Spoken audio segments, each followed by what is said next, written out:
Okay,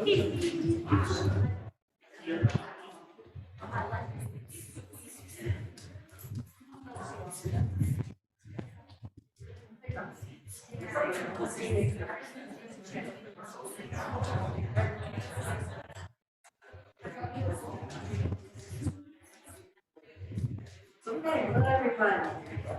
6.0. Reconvene open session, procedural business, 5:30 p.m. 6.1, call to order. The Board of Trustees are hereby reconvening open session at 5:38 p.m. 6.2, roll call. Trustees to identify themselves by first and last name to formally establish quorum. Deanna Ridland, Area 2. Cindy Gardner, Area 3. Jordan Zarati, Trustee Area 5, Running Springs, Arrowhead Lake, Green Valley Lake.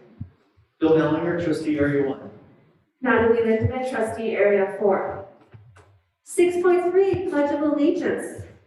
You see, Terry Jones, can you please lead us in the pledge? I am your heart. Ready? Begin. United States of America, and to the republic which it stands, one nation under God, indivisible, with liberty and justice for all.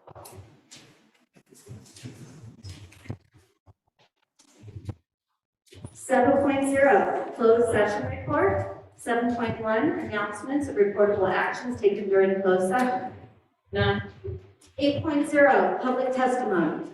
8.1, public comment period of items listed on this agenda and non-agenda items within the subject matter jurisdiction of the governing board. The public comment period is administered by state law and is the point in the meeting set aside for members of the public to share their opinions with the board. Open meeting laws do not permit the board to engage in dialogue or answer questions. Though it may not take action on non-agenda issues raised at the public comment period, the board, for example, may refer any matter to the superintendent for review or take action to direct staff to place a matter of business on a future agenda. Protocols for speakers. Any person who wishes to address the governing board on agenda and non-agenda items within the subject matter of their jurisdiction must complete a green speaker's form and submit it to the executive secretary to the superintendent before the meeting is called to order. Individual speakers are allowed 3 minutes to address the board on each agenda item.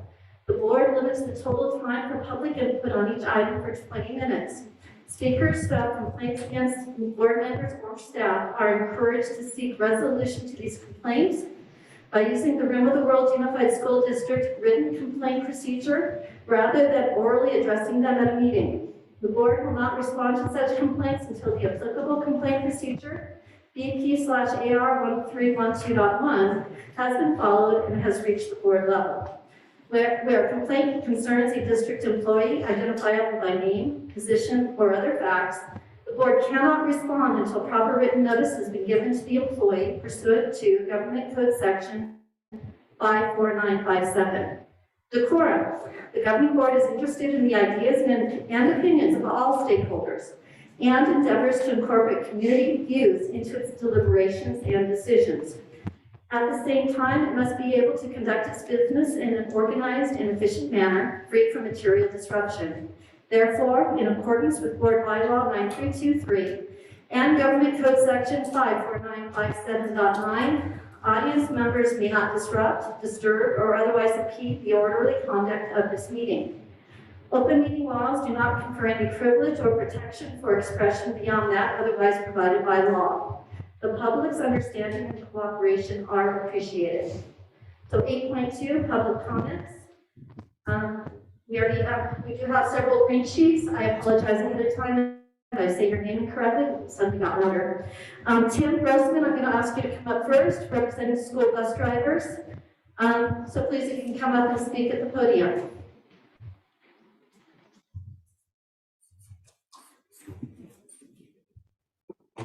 Hi,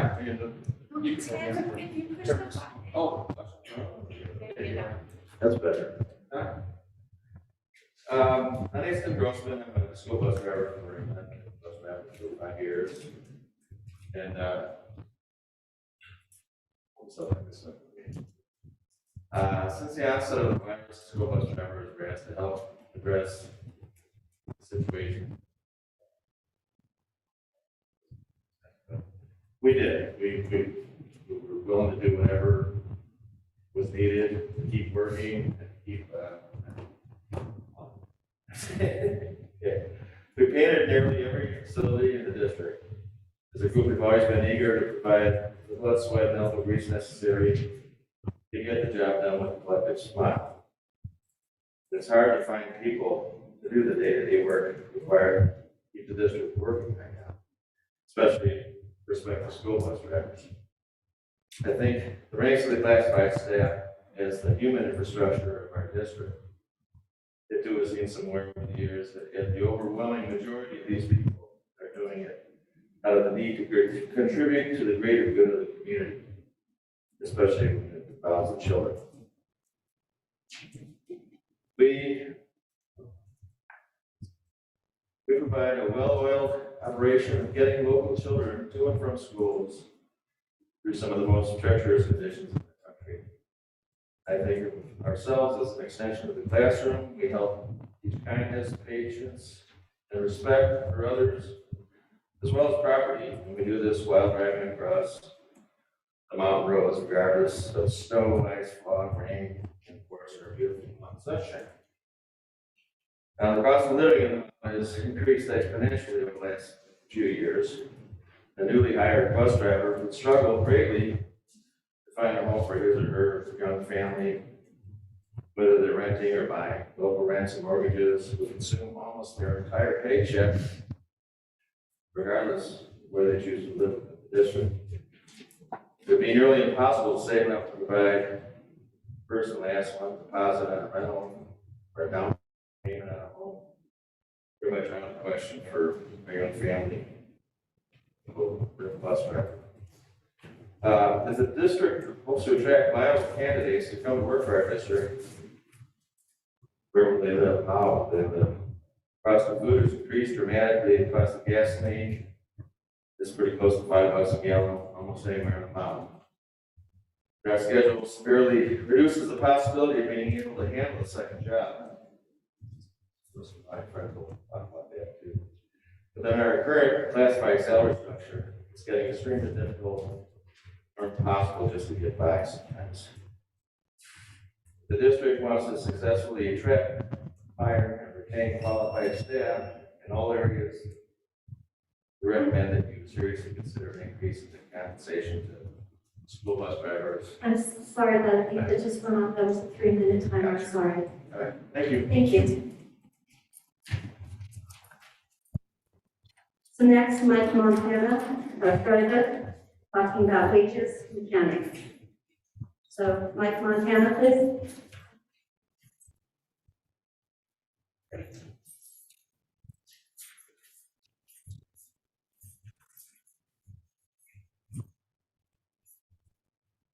My name is Mike. I'm one of the skilled mechanics here for the district. I just wanted to give my personal reason for speaking tonight. I commute from the high desert to work here every day. It's a beautiful place and I have created a great relationship with my coworkers. This being said, I work to make money to provide for my family. So as gas prices continue to rise, with my long commute, it's getting very expensive to come to work every day. I recently applied for another school district, not because I don't like it here, but because they start at $27 an hour, which is $1 more than we top out. And they top out at $33, which is $5 more. They also don't require their mechanics to carry school bus endorsements. This is something that isn't necessary for mechanics. We need to concentrate on keeping the buses safe and on the road. So with having that said, constantly keeping up with the certification, it's intense weather up here. It's a bit of unwanted stress, and it's a pretty stressful job already. I really don't want to leave Ring, but I love working here, but I need to do what's best for my family. Thank you for hearing me out.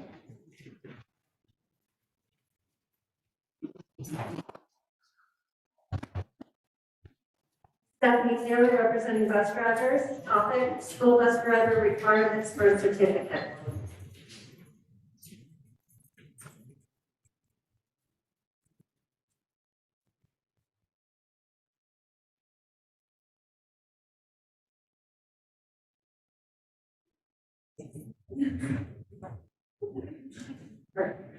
Good evening, board members and administrators. My name is Stephanie Taylor. I am the school bus driver instructor here in the World School District. I'm here to speak with you about what it takes to become a school bus driver and the requirements that bus drivers need to maintain their driver's certificates. Per Education Code 40082, school bus drivers minimum coursework, and Education Code 400850, certificate renewal, that is what the requirements to become a school bus driver. Original applicants for a school bus driver certificate must complete a minimum of 20 hours of classroom training. This is a 2-week-long course that takes, it is 5 days long and 4 hours a day for our applicants. The California Department of Education is responsible for the course material we cover. Within the material, we also cover Vehicle Code, Ed Code, Title 13, Title 49, and federal regulations that pertain to school bus driving. While working with original applicants in the class, I have had several applicants drop out of the course when they learn all of the liability that school bus drivers carry in their day-to-day operations. From the last class that I completed, I started with 8 applicants and ended the class with 3 applicants due to the liability and the coursework. After they complete the class, they go on to get their permits. Once they have gotten their permits, they are required to do a minimum of 20 hours of behind-the-wheel training. This course is 5 days long and runs about 3 hours per session. The course can take 2 to 5 weeks to complete, depending on the driver's ability to maneuver the vehicle on the roadways that we drive on. Our vehicles are 40 feet long. They weigh about 15 tons. It is difficult to learn to drive a school bus on a straight road, and it is extremely more difficult to learn in the environment and terrain that we drive in every day. I have also had drivers drop out who have made it through the classroom portion, drop out in the behind-the-wheel training course due to the roads, our pay scale, the liability, the size of the vehicle, and the idea that if it is this hard to concentrate and maneuver this vehicle down the road, how much harder is it going to be once they have students on board? 2 classes ago, I started with 9 students and ended the class with 7. Once we got to the behind the wheel, I ended that course with receiving only 2 drivers out of there. Once drivers, thank you so much.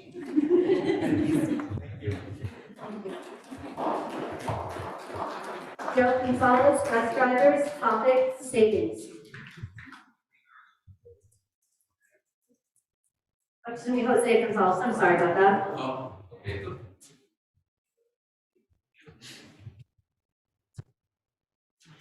Good evening, ladies and gentlemen. My name is Jose. I first would like to thank you for your time and we understand where I'm going with this. I came up here from down the hill and live in the valley. Now, this past August to continue working as a bus driver here. I was working before at Durham School Services down the hill for about 8 years. When I came up here, I was surprised about all the different duties these great bus drivers, co-workers were doing up here. For example, up here, drivers have to wash exterior and interior of our buses. We also have to wax our buses. When we have seat damage done by the kids, a driver is assigned to repair the seats. The buses at Durham Services were pretty filthy and they look pretty disgusting. Up here at the ramp, we keep our buses pretty clean. So we want it to be clean because we want the buses to be presentable when the kids ride. Durham would have to hire someone to do all the washing and the seat repairing for them. So it saves money to have us to do all of this, and we are very happy to do it.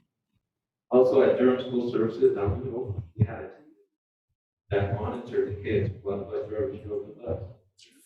Up here at the rim, drivers are on their own, multitasking continuously, monitoring the kids, trying to focus on the road, making making sure the kids get dropped off at the right stop safely. Durham now pays their driver $25 and they pay their attendants $15 to monitor kids on the bus. We love our job, and we thank you for listening to us this evening and giving us the opportunity to speak and also for your time. Thank you.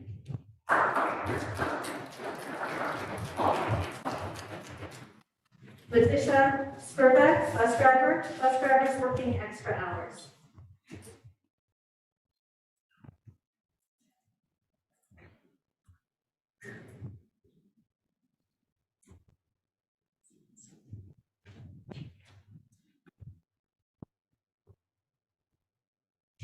Good evening.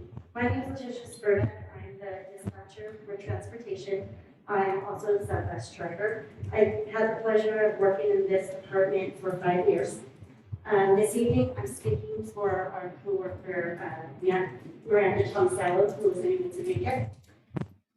I first want to say that I genuinely love my job as a bus driver. I truly enjoy the relationship built between the students and bus drivers.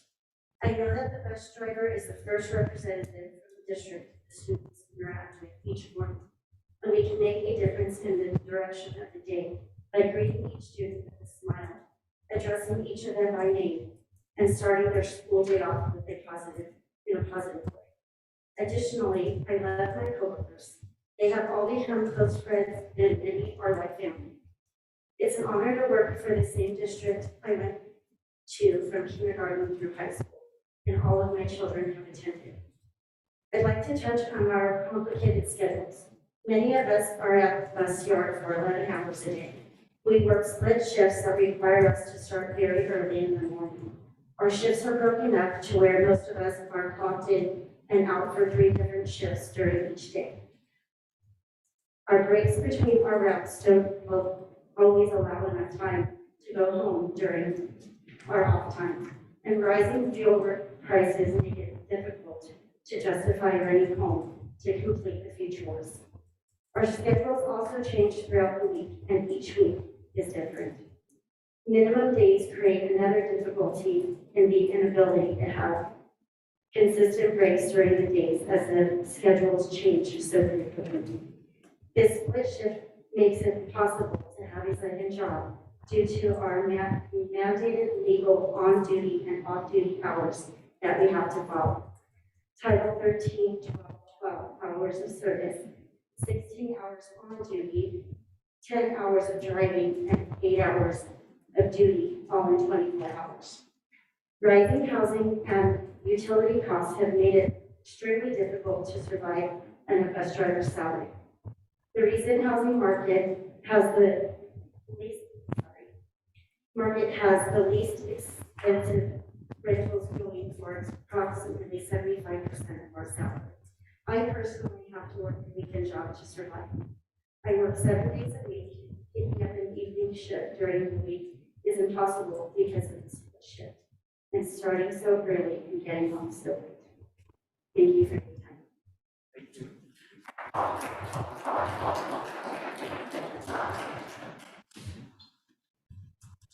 Joe Luton, represent bus drivers. Topic: pay increase, liability.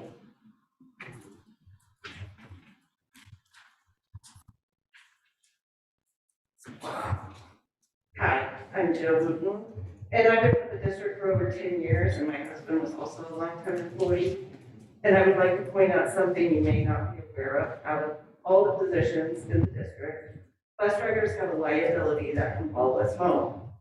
If we have any kind of infraction at work, it will follow us and will affect our personal auto insurance, and vice versa. If any infraction on my personal vehicle will affect my commercial license. The points on our license are also a half point higher because of the type of license we hold. A school bus accident could be many incidents you wouldn't even imagine. Hitting an animal, a golf ball hitting your windshield, a student injures themselves on the bus due to bumpy roads, or other things that are out of your control. We also, while driving, have students that have special needs on all our buses. At any given time, a student could have a seizure or another medical issue that require us to have medical attention while also controlling a class full of students alone until paramedics arrive. Thank you.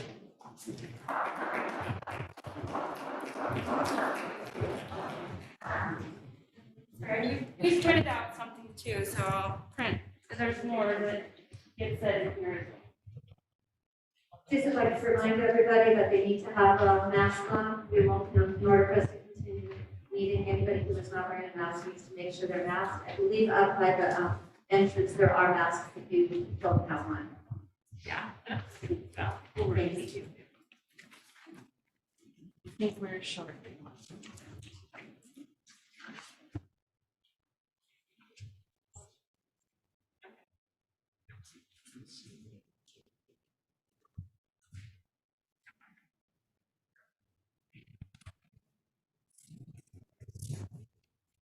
8.3, RTA and CSEA representatives.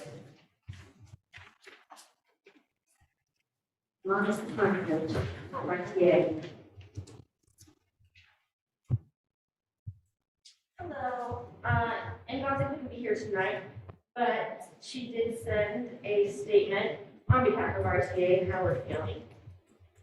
RTA wanted to let the board and our community know that we are exhausted and running thin.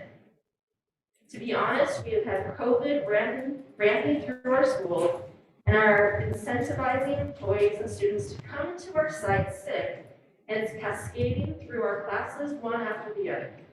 When one teacher is sick and another staff has to cover the class, our district is just facilitating the spread of COVID.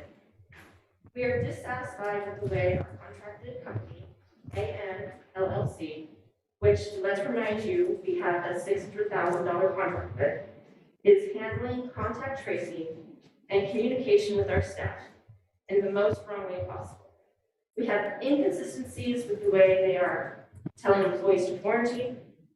Teachers and staff don't hear about positive student cases until the parent says something. And students are not required to get tested, which builds on the anxiety much of our staff faces. RIM doesn't pay its employees enough to deal with the things our employees are enduring at the moment. If we stay on this path of underpaying, underappreciating, and overworking our wonderful, dedicated, resilient staff, we will have more of a crisis to deal with than the declining student enrollment and the cliff everyone keeps referencing. Our certificated staff will stop covering classes, taking extra duties, and doing above and beyond what we normally do because we can't take this anymore. This moment provides the board to really look at what we're asking teachers and staff to do. Let's eliminate the parts of the job that are not as important. There is incredible power in giving educators work that they find meaningful and important, and this ultimately benefits our students. We don't have the time for the self-care that Michelle tells us to take. We normally take on extra work for the good of our students, but there is just too much. RIM employees are demoralized, exhausted, and desperate for relief. We need your assistance, board, to make sure we retain the talent on the certified and classified front to keep our district running in the best interests of our students and community. And on a personal note, I've never seen teachers struggle so much as they are right now. Thank goodness for our students who, with all the changes, managed to keep smiling right and holding us together. Thank you. CSEA, is there anybody here representing CSEA? Bill, are you?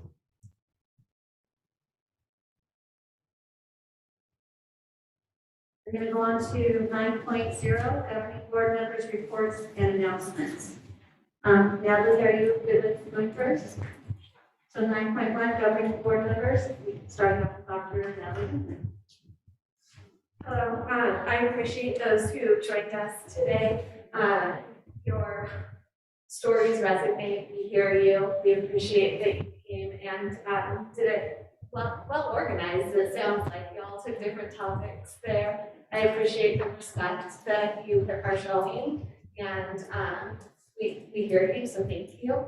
And as Amanda was saying, we're also well aware of the teachers' struggle. You know, I think personally for me, last year was the greatest struggle for the students, with the students not being in class and not being on campus. And now it's flipped, and we're seeing staff, not just teachers, but all staff really struggling to adjust with all of the new requirements and the pressures and the strains that are being placed on them. It doesn't go, your work doesn't go unappreciated. And there are obviously limits in what we could do to throw appreciation your way, but I can speak from the heart and know, like, I hope you know that we do see you, we do appreciate you and value you. My kids are so much healthier being on campus than they are being at home. They're educated better, they're socially more engaged, they love the staff that they get to interact with, and I know that our board is very dedicated to doing everything possible to keep the students and our schools open as long as possible. We've had some really, I think, also respectful and open discussions of late with all community, you know, various community members who understand that a lot of the restrictions that are being placed on the district are from outside of the district. This is coming from the state, this is coming from the governor. And those limitations aren't something that we have any control over. We wish we did. And I think that we all, I don't know, I'll speak for myself. I came on the board with this misperception that we have a whole lot more control than we do. We don't. And it's working within their parameters in order to do what's best for our community and our community as a whole. It's best for us to stay open for our students and for our staff.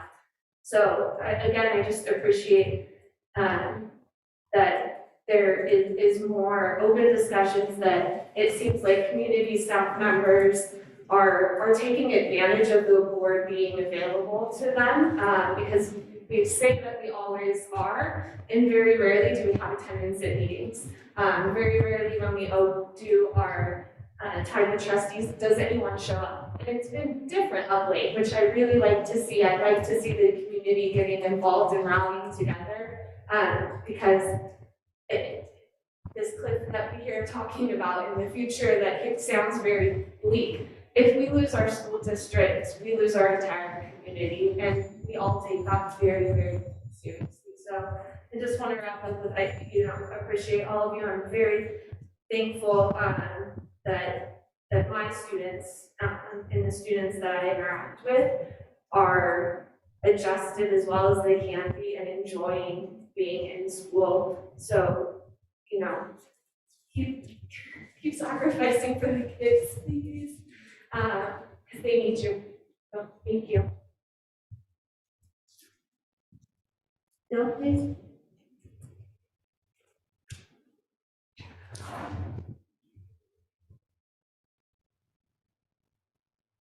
Life is extremely challenging right now. I'm not sure I know anybody in any field that is not struggling. And here on the mountain, the financial situation, the challenge is to even find us an adequate place to rent, place to live. We have workers at the coffee shop who are struggling to make ends meet and trying to find just a place where they can rent, and there's nothing out there.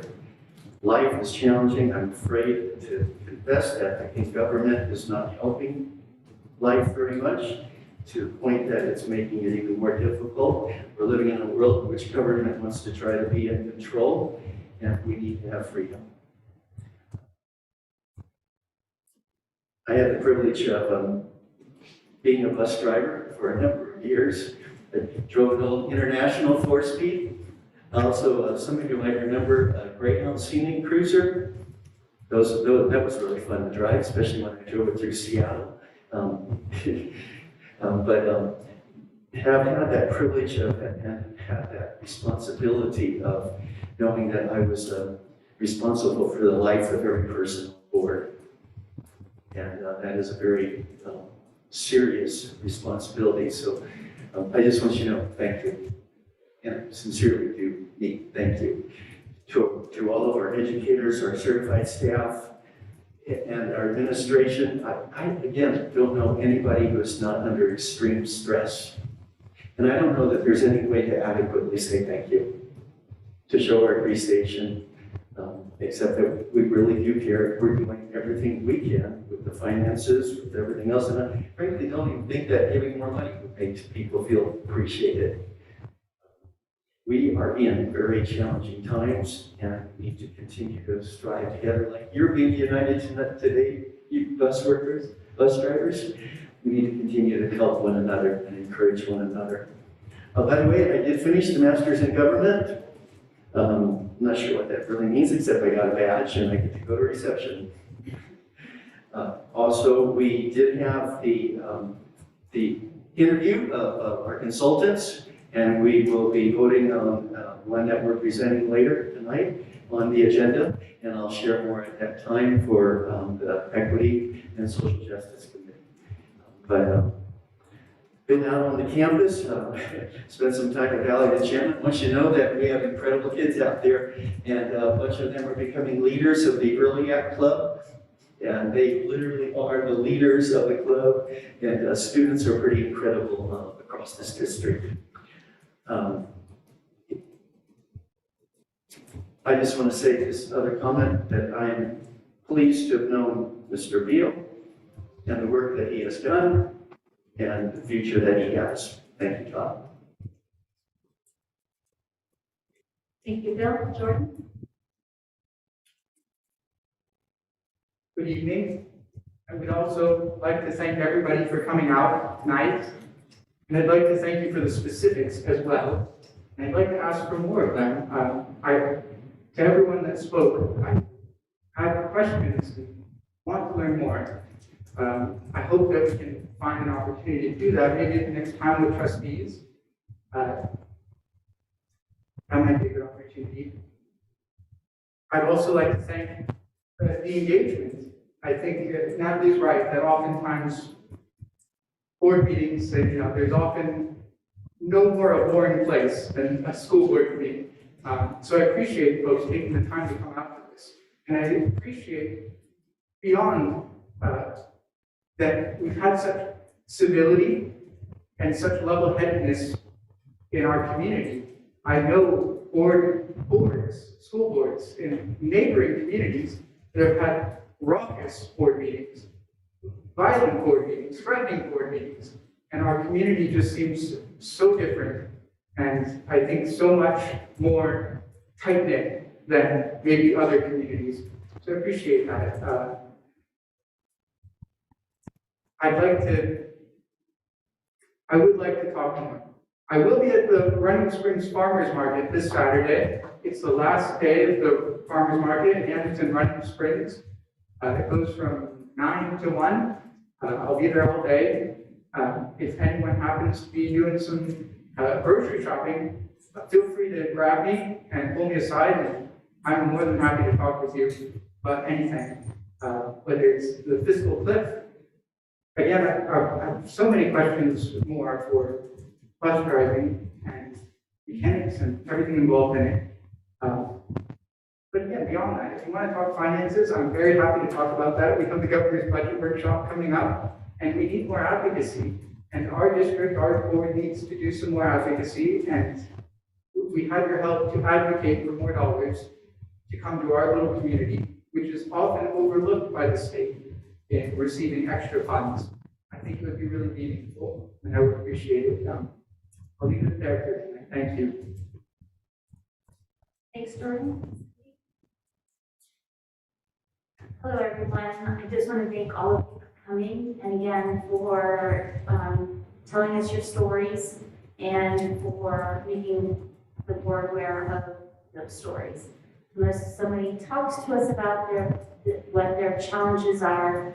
Sometimes there's so much other things going on within our own lives as well as within the community and the world that we just sometimes forget to pay attention to others. So it's really good when people practice.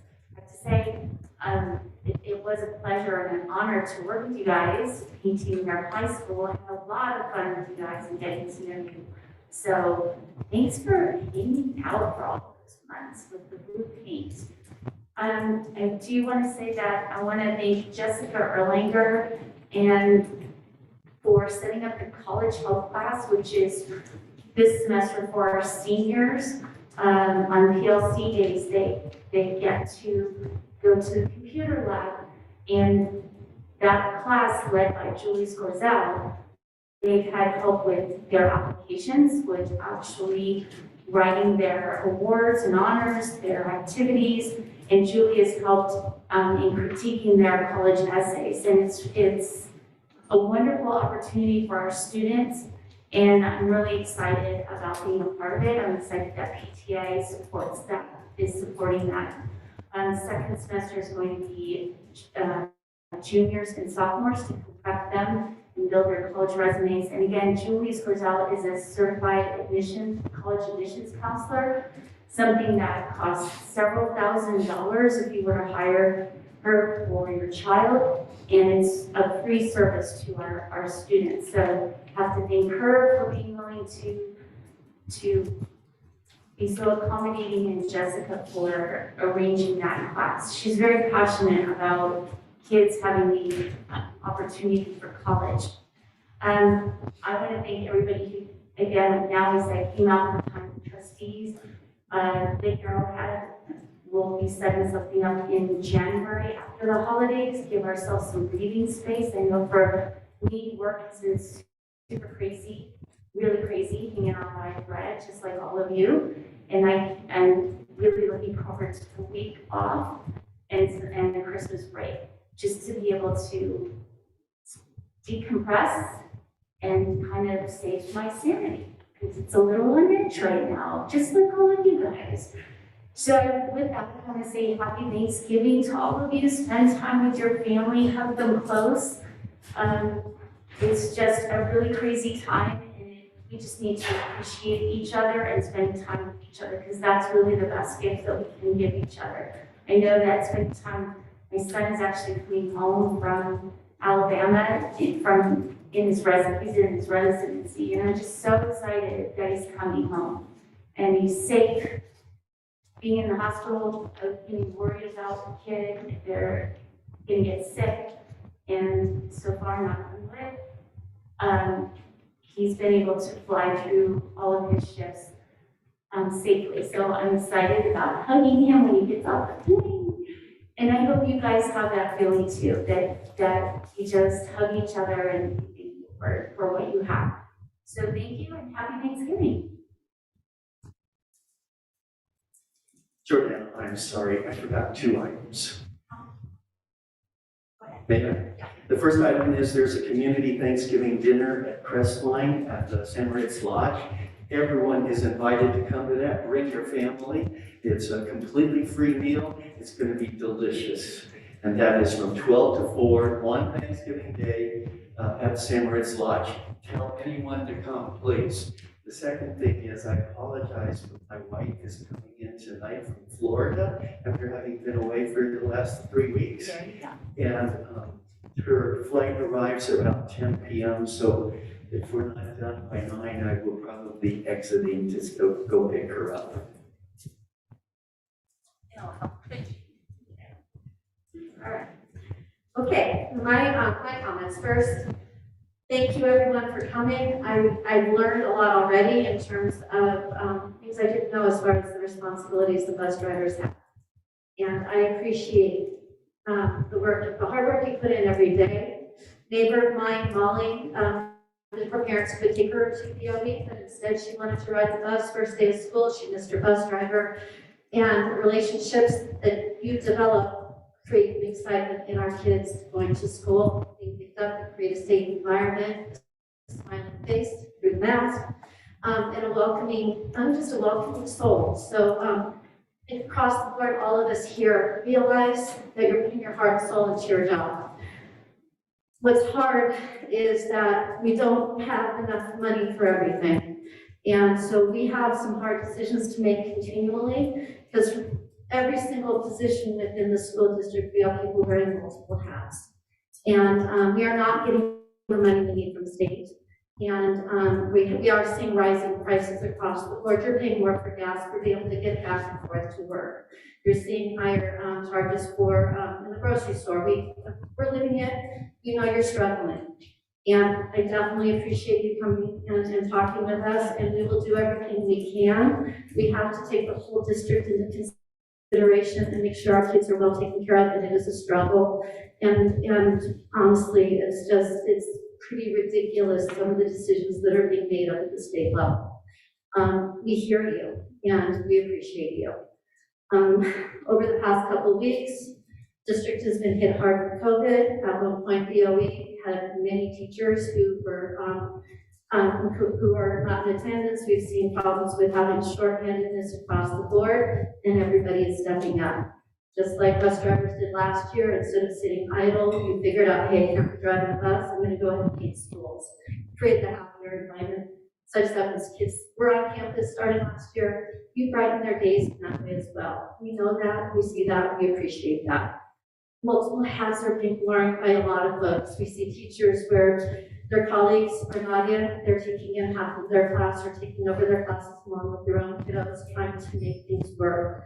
And we're exhausted. I mean, it's me, not unnecessarily us here, but everybody on campus, the adults are doing everything they can, everything humanly possible to keep our kids taken care of, to keep things going. So what I ask of you is, we know the struggle is there. Help us with solutions. And I know it would really be helpful if you had bigger paychecks. I don't know what we can do in that arena. But if there's other things that we can do, I believe we're going to be having a time with trustees on December 13th in Crestline at Higher Grounds, or it'll be at the church behind Higher Grounds, 6:30 p.m. We can't have a conversation in this environment. I encourage you to come and speak with Bill and myself, and we can have a conversation at that point. If you have ideas, email us, let your union reps know, talk to your supervisor. We need to be looking at solutions, but we're kind of hamstrung right now as far as knowing what the solutions are. So we know that there are problems, and I'm sure there are a lot of problems that we're not even aware of. Across the board, everybody wants to make this the best possible place to be. Help us continue to work in that direction. When we were shorthanded, well, continually, but I did spend some time over at BOE, a couple of days volunteering. Got to spend some time in a kindergarten classroom, TK, kindergarten mix. Man, it's wonderful to be with the kids. They seem to be doing really well there. Spent some time at the high school last week and this week.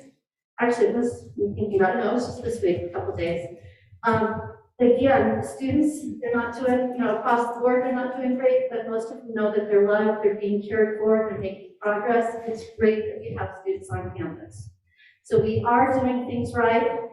Teachers, staff are working their bottoms off, and the kids know it, and they're appreciating it. Some are definitely acting out. We're definitely seeing something different this year than we've seen in past years, and we're struggling, but we're continuing to work together. Our community needs to continue to pull together and do what we can to keep on progressing. So again, if you have solutions, send them, let's get them in the discussion, and let's keep on going in a positive direction.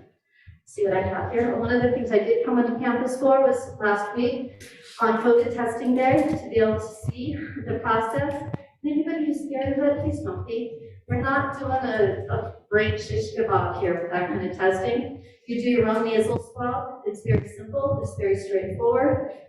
Please, if anybody is hesitant to do the testing, it's a very non-painful, straightforward process. So please get the testing. If you're supposed to get the testing, please don't have any kind of fear associated with doing so. Let's see if there's anything else.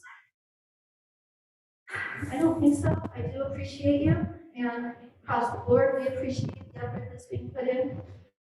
We're frustrated too. We would like to be able to do more. So again, there's ways that we can continue to work together. Send us your thoughts, send us your ideas. You're being listened to.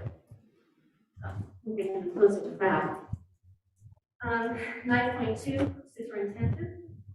I'm just going to keep my comments really short tonight because we have a lot of reports. So I just want to thank you for coming and thank you for your comments this evening. Just a couple of things, normal calendar things for me. I've been continuing my site visits. When I've had opportunities to clear my calendar, I have been substituting classrooms, and I've appreciated being back with kids and reviving those skills, especially classroom management.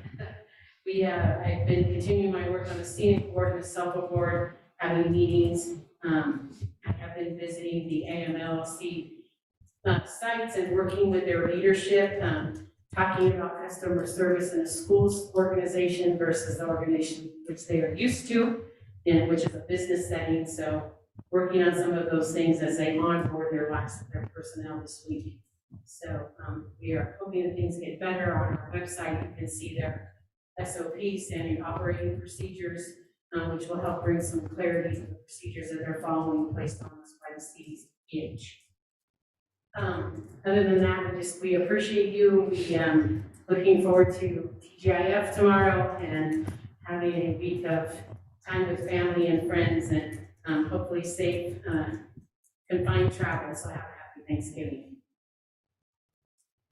9.3, Student Representative Report. Zachary Lawrence, Rooms of World High School.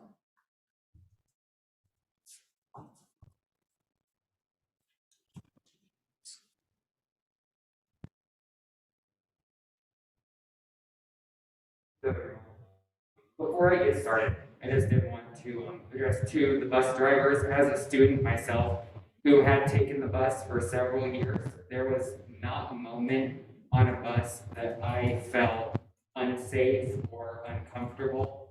And I just wanted to say, as a student, that I appreciate the work that each and every one of you do, being the first person that we see on our way to school in the morning and the last person on our way home in the evening. The students, I know, we really appreciate all of the hard work that you guys put into your jobs. And as well as Ms. Markovich mentioned earlier, with the teachers, and as Dr. Lindemann mentioned, we do all see the sacrifice that teachers are making. And it is it is a lot more healthy for the students to be in the classroom and to be in front of teachers and with their peers, getting to collaborate and getting to ask questions that they wouldn't normally be able to do through the distance learning. So we do see your struggle as students. We all appreciate all the hard work that you guys are doing. And we are here for you guys just like you guys are here for us. And we just, like I said, we really appreciate all of the hard work that you guys are doing for us. And for us, it is just so much better this year than it has been for the past 18 months or so. And we just really appreciate all of the hard work and sacrifice that you guys are putting into right now. Now, I'm going to get on to my report. We are beginning with the elementary updates. The elementary schools did conclude their first trimester, and their report cards will be going out tomorrow. We have the academic and behavior tier 2 interventions with specific courses and specific subjects, as well as counseling for individual students. They are kicking off a lot of their fall holiday related activities with their friendship cafe and feast, as well as food drives and their turkey trot. A lot of students are really excited about the turkey trot this year. They have planted their fall bulbs. We will be having some orchid flowers come spring with those bulbs that were just recently planted, as well as their student recognitions, which we will get into as well with the Bring the World slides.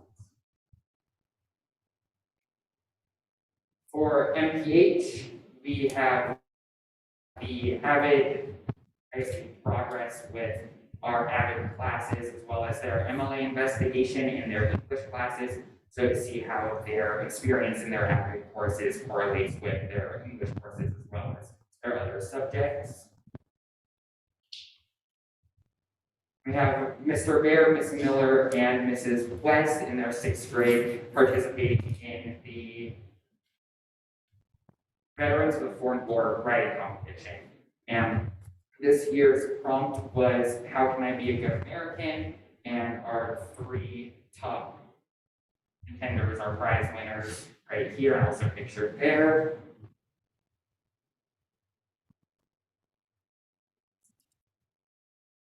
We also at MPH had last month for the National Bullying Awareness Month an anti-bullying competition.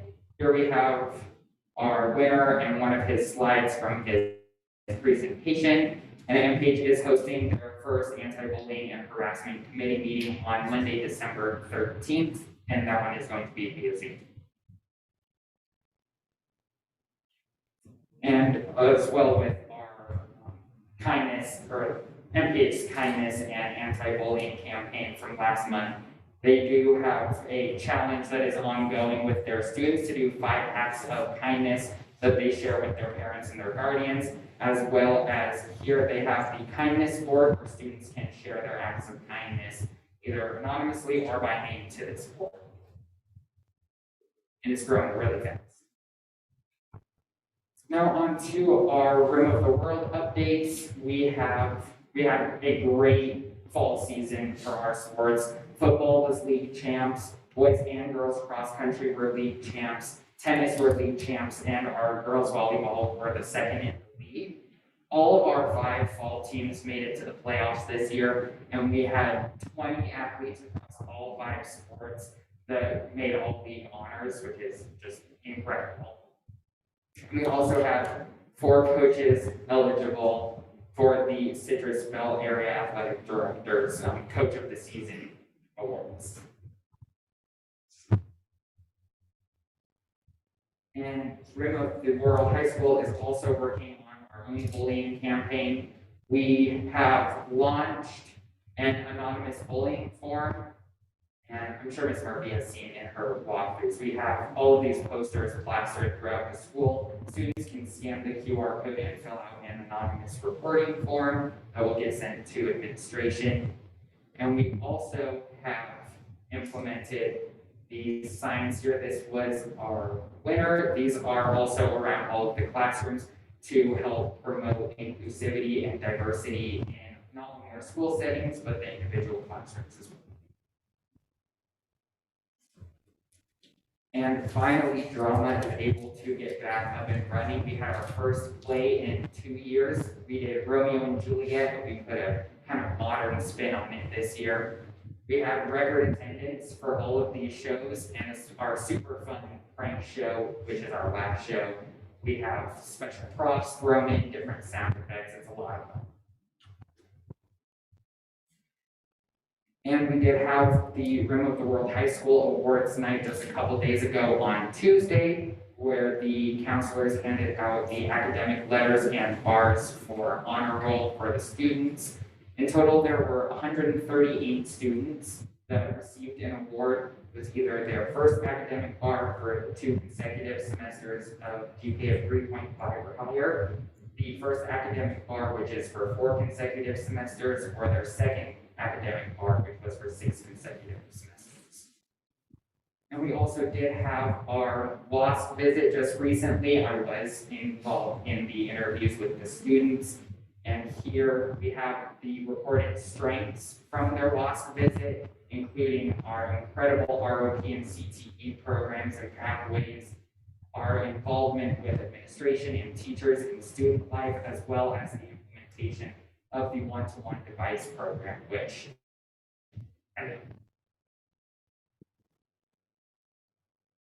for Mountain High, they just finished their 2nd grading period. And they did have an end of the year pizza party hosted by Mr. Magrin, right there. And we did, as with all of the campuses, Mountain High School also did get pumpkins donated to all of their classrooms. So they were able to utilize those pumpkins into a competition to see who could decorate the best pumpkin.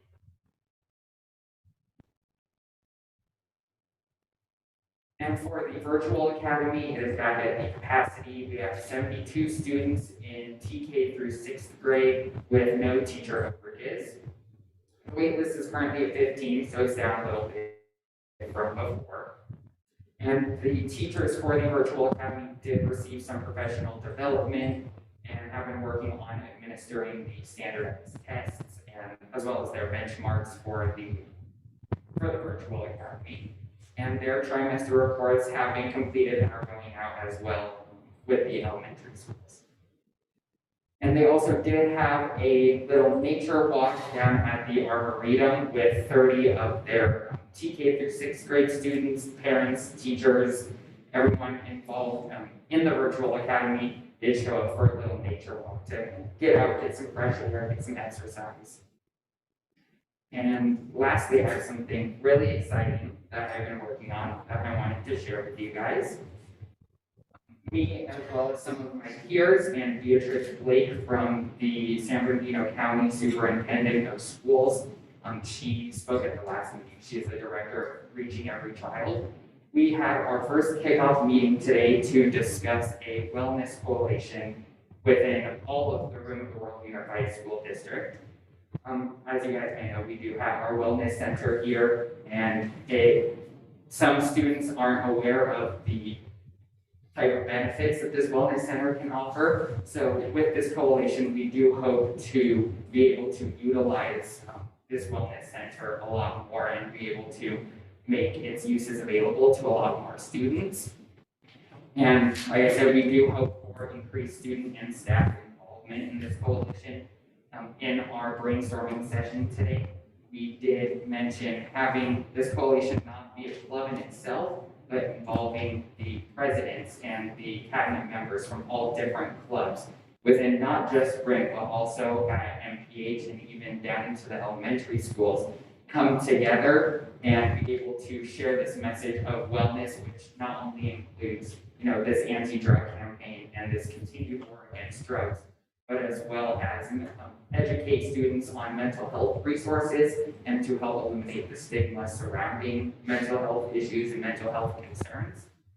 And to begin, we will be announcing an artwork contest for posters similar to our anti-bullying posters, and that will help get students involved in this movement before it even really begins. And it would be a way for the students' artwork to be displayed in this kind of movement that will be helping the students. And of course, pending the board approval and our administrative approval, we hope by the third quarter of this school year to have all of these posters up and to really have the ball rolling and really get everything going with this program, especially right now with COVID and burnout and just everything going on in the world as a whole. The mental health of students, I've seen personally, and I'm sure you guys have seen as well, is on a serious decline. And I feel like having this coalition in the schools will certainly increase the mental health and increase the happiness and just the wanting to be at school more than it is currently right now. So we're very excited about this. We are still in the early stages, but we are picking up, hitting the ground running, and we're really excited. And we do have a lot of student involvement in planning, as well as people from the county and teachers at Brindle High School. And that concludes my presentation. Thank you, guys.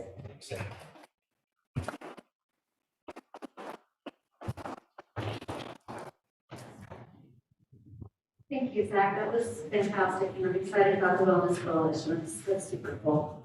10.0, reports and presentations. 10.1, finance facilities, budget and enrollment report. Jenny Haberlin, Chief Business Official.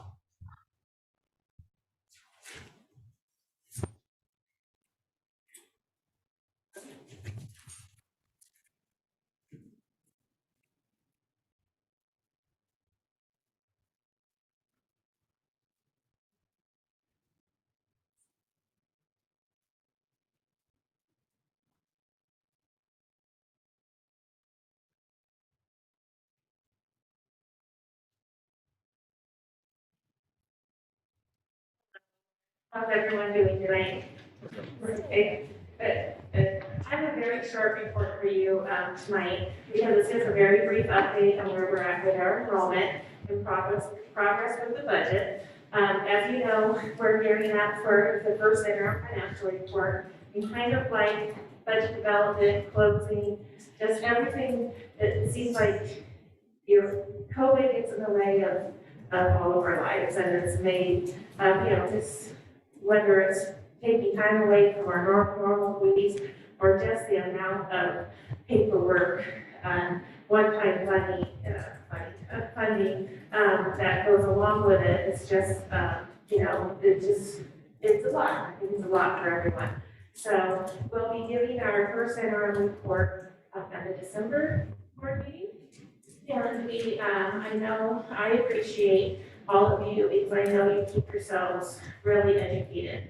And I've said it before, but you do make my job a lot easier because of how educated, and the Masters of Governance is, that's something, you're learning, so when I say, you've already, you've learned the terminology and everything. So I do appreciate, you all taking the time, for that too, because I think it makes for more meaningful discussions and understanding the budget and all that goes with it. So it's a tough time, I think, for everyone, even keeping track of the books and, purchasing the business office. And it's a lot for everyone. So I think we're all feeling each other's pain. So, yeah, come together with that too.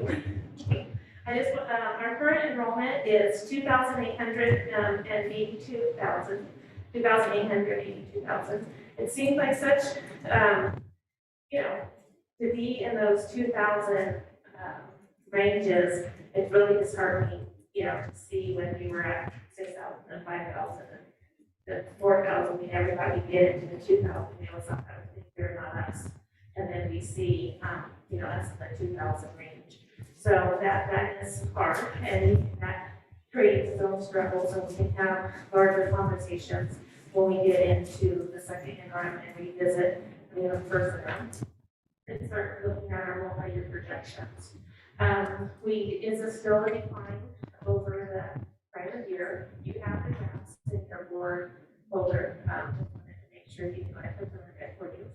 And that we're still about 2% decline. We thought we were going to be a little bit even, or maybe be at, we are showing about 2% decline over the prior year. We have our total ADA is 2,597. 0.03 right now, and that's of course a cumulative number, and then we wrap that up in April. Right now that's representing about a 90% ADA ratio. So that would be on top of, we're very thankful that our enrollment came in higher than was projected, and that did come with struggles with needing to staff for that. So, but that increased enrollment will move with the students depending on state mandates and what, that unknown of what California may face with our population and K-12 enrollment in every school district. But we're at a 90% ADA ratio, which is really devastating to our funding next year. As you know, we're funded on the rate or a prior year or current year. So this year we are funded on last year. Next year we will be funded on this year, unless we see growth. So next year, because it looks like we will be funded actually on next year's ADA, because this year's so low. So even though we will be finding enrollment, the ADA will be extra low because of the ADA rate. So it'll be one of the first years, probably in my career here, that we're funded on current year ADA. When I've been here 23 years. So we're, thankful for that how the law works, but it gives us the greater of the two numbers. So that's what we'll be looking at. And that would be another point I would just have to plug for advocacy about if there's any hold harmless for our ADA. I'm hearing that that's not being well received at the state level, a hold harmless, or maybe a rolling three for average for the ADA, but not a hold harmless. So that is a voice that I think the districts need to keep on, whether it's CSBA or different advocacy groups. I have a quick question. Is that 90% number, do you know what other districts are experiencing for their ADA or? Well, I've read a lot of articles that are starting to help, how do I maximize my ADA? And so yes, we're down at the county level. We're hearing that. We're right in there with everyone else. In fact, we have a district in our group down at the my coworker Scott goes to. That one district is actually probably going to submit their first scenario as qualified purely based on ADA rate alone and the impact they have in their school district. Fair to say that COVID and quarantining are really what's bringing us, we're normally, we're 93 to 95%. We knew we had areas of growth in that before COVID, and absolutely it's COVID related. Just a quick reference for average daily attendance of ADA. What is the rough equivalent of a 1% increase or decrease in ADA? I always mix up the number in my head. It's usually around, I didn't bring that with me, but it's usually around $300,000. Near to $300,000. So that's close to about $90 based on attendance that we aren't seeing. We've calculated actually right now, if it stayed as it is, the impact to next year's funding would be $826,247. So that money, I'm thinking in terms of all the school districts in the state, if they're all experiencing low attendance or lower than expected, more than usual attendance, that means money that the state has that is not spending on education. That's why I'm hopeful, because we know how the Prop 98 works, and we know that the number of dollars in this year, it hasn't go down based on this number because it's percentage roughly of the general fund, not adjusted by ADA. So that's less money that they will pay out to school districts. So the money's there at the state level. They just need to be reminded they should hold us harmless and pay it. But there's also a risk of them deciding to send it to other districts that might have already get other kinds of, say, targeted grant funding. Is there potential of being redistributed? I don't want to speak for the state, I speak for what they tend to like right now, kind of work a one-time special interest programs. So to tie this into what RTA's statement was of us incentivizing kids going to school sick, we are not incentivizing sending school, having kids go to school sick.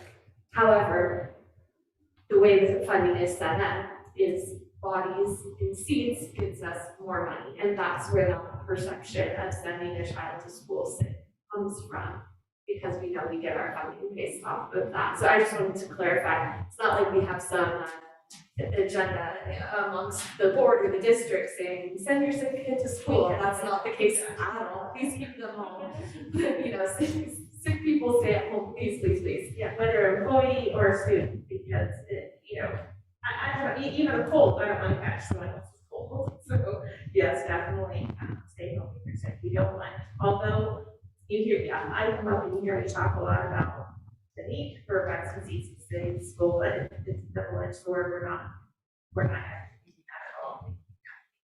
So last but not least, Strive for 95. We actually, the virtual academy is number 1.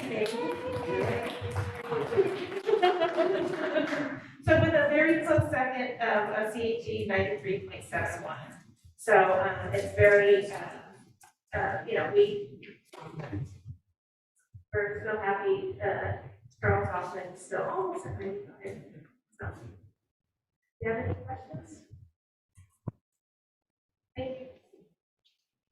Thanks, Penny.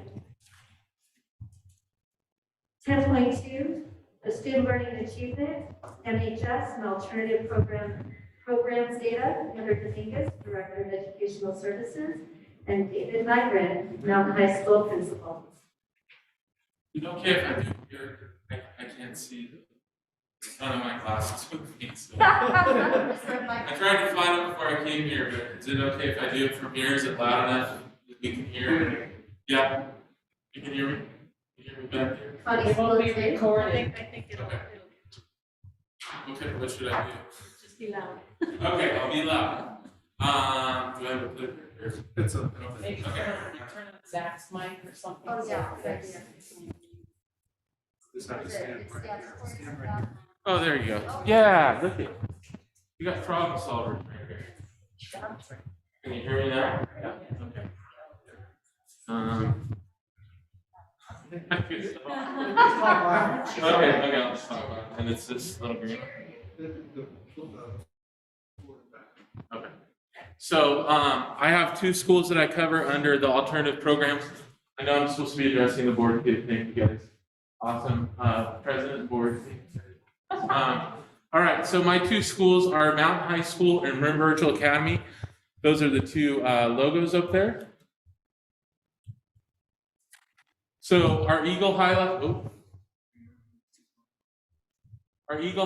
at Mountain High School, they earn credits at their own pace, so they have Odyssey-ware classes, so they can do more if they want to, or they don't achieve as many if they don't complete their Odyssey-ware. We have a sense of community. It's smaller class sizes. Class sizes are anywhere from 15 to 20, sometimes 22 or 23, but you get to know the students better and you're able to help them because all of our students that come to us at Mountain are struggling in some sense.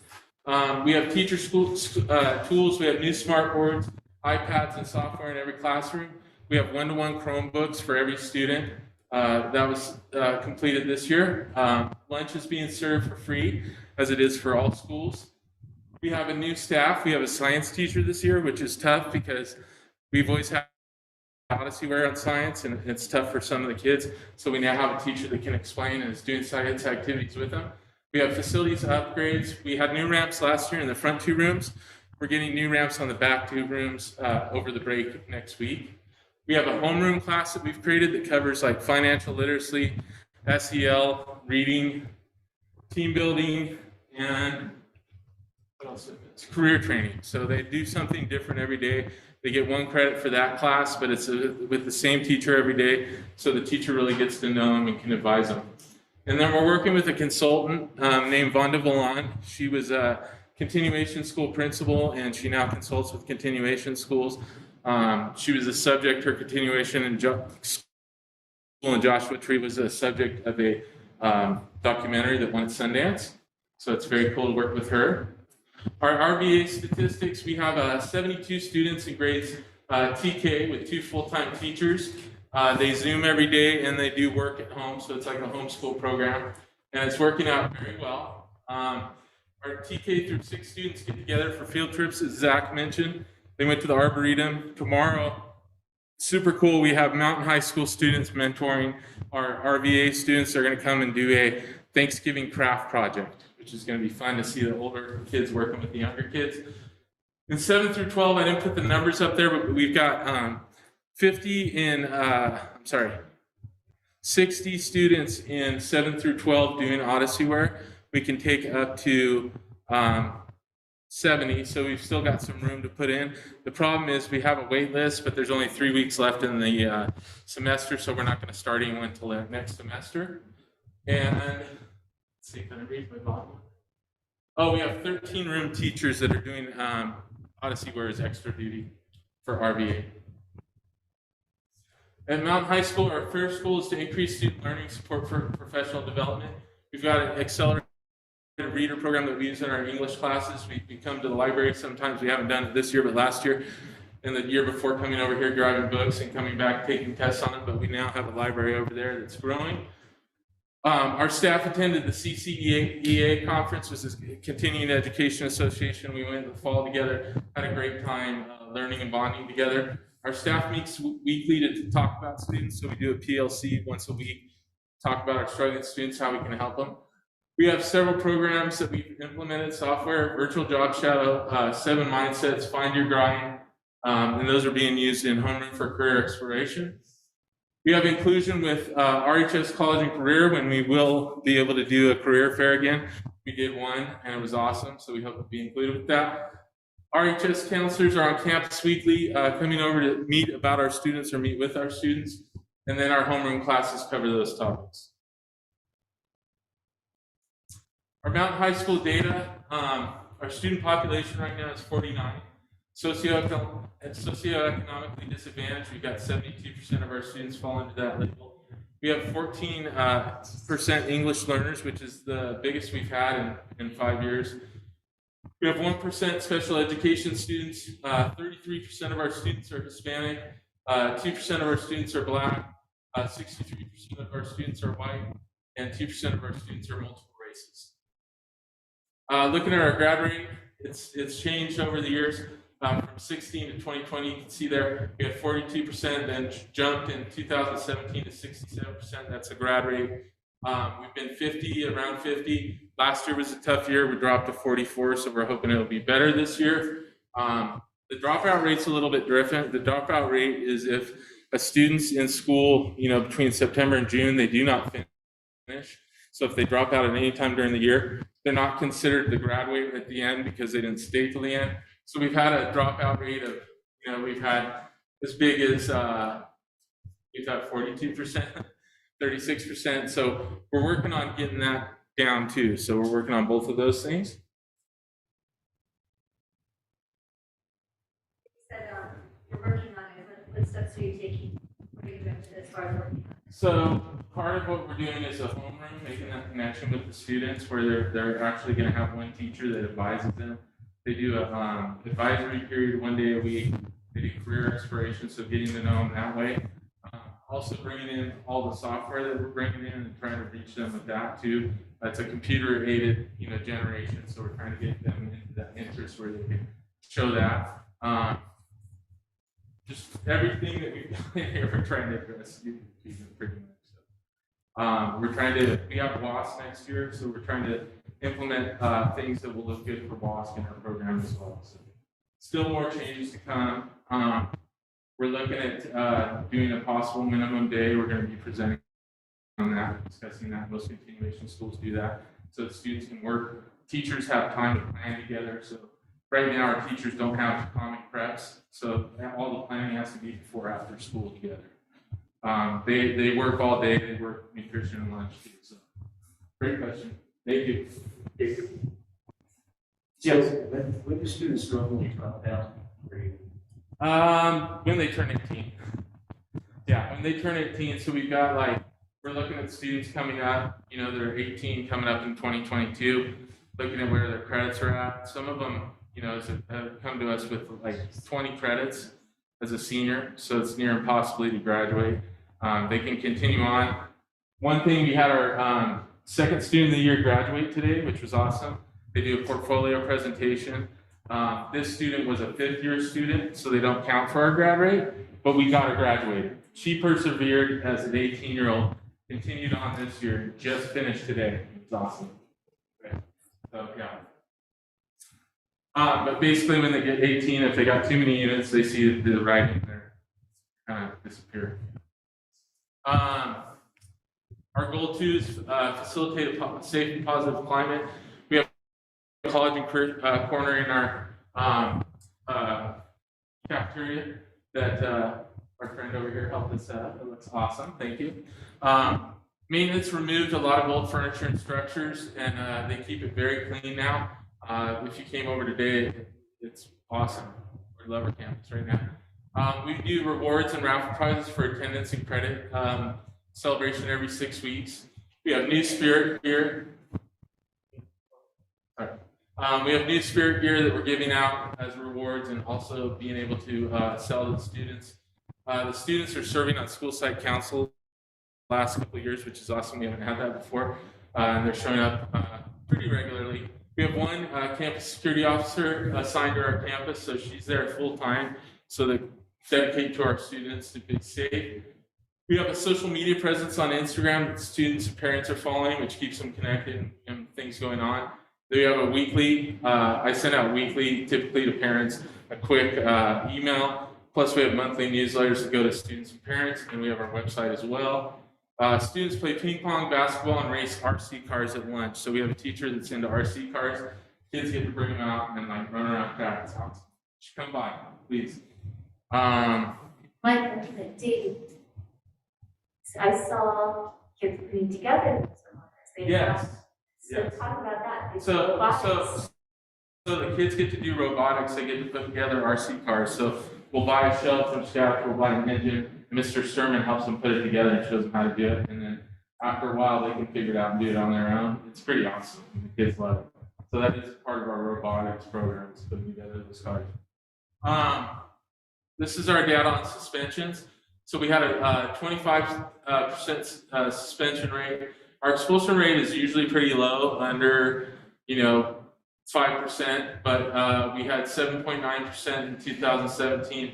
It jumped during 17-18 to 28. Sometimes, it's just those suspendable offenses. Some of those things we can't ignore if they're doing on campus. We have to do that, but we had a lower percentage last year, and we hope to continue this trend. We've had a couple suspensions already this year, but not too many. Expulsions have been 0 the last couple years. For our EL students, our EL population, which are English learners, in 17-18 we had 2. That's 2 students on campus. 18-19 we had 6. And then we had 8 and 19-20 we were able to reclassify 1, so we had a 12% reclassification rate. 2021 we had 4 students. We got 1 student reclassified, so we had a 25% rate. We have 10 EL students, which is the most that we've had since I've been there, and in the last 5 years. So we hope to reclassify some and have a good reclassification rate this year. Our third goal is to engage family and community. So we have the monthly newsletter that keeps them aware of what's going on. We have the school bulletin room today that we show in classrooms. Mock trial, we want to get a student to work. We haven't got a student to work this year, but we want to get someone into it. School site council, we meet monthly and we go over the budget, and go over the school site plan, our single plan for student achievement. We have a choices and a career program with Rotarians. So we have Rotarians coming in December 1st and 2nd doing a choices program that talks about the choices they make in life, how it affects them. We have another Rotarian coming in the spring with a career program. It's like an 8-week. He comes in 1 day a week and talks to them about careers. We had the best attendance we've had in a long time at back to school night on Zoom this year. We had about 20 parents. We usually have 1 or 2 if we're lucky. We have intake meetings happening where we meet with the counselor, the parent, and the student to go over the credits for graduation. Part of the minimum day, if we get to do that, the teachers will be involved, because the teachers are busy during the day when we're doing those meetings, but we want them to be involved. So if we have a minimum day, we'll be able to do that.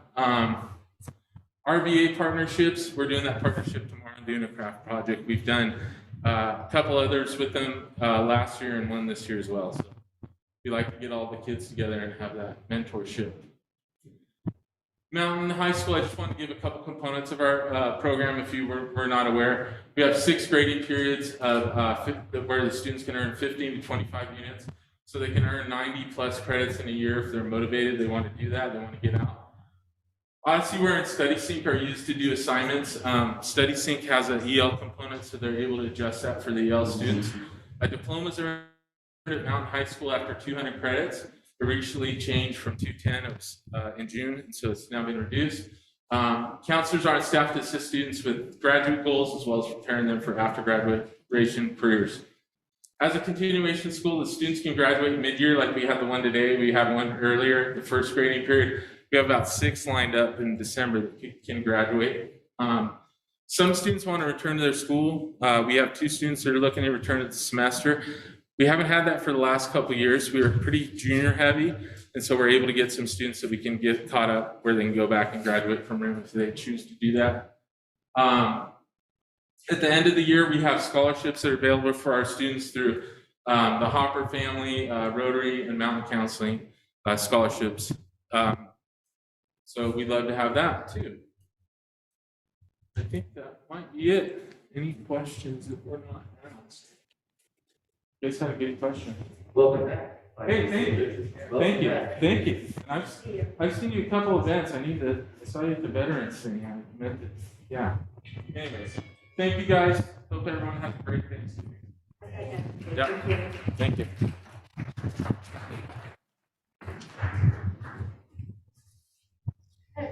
10.3, RIM High School data, Heather Dominguez, Director of Educational Services, and Tori Burke, RIM High School Principal.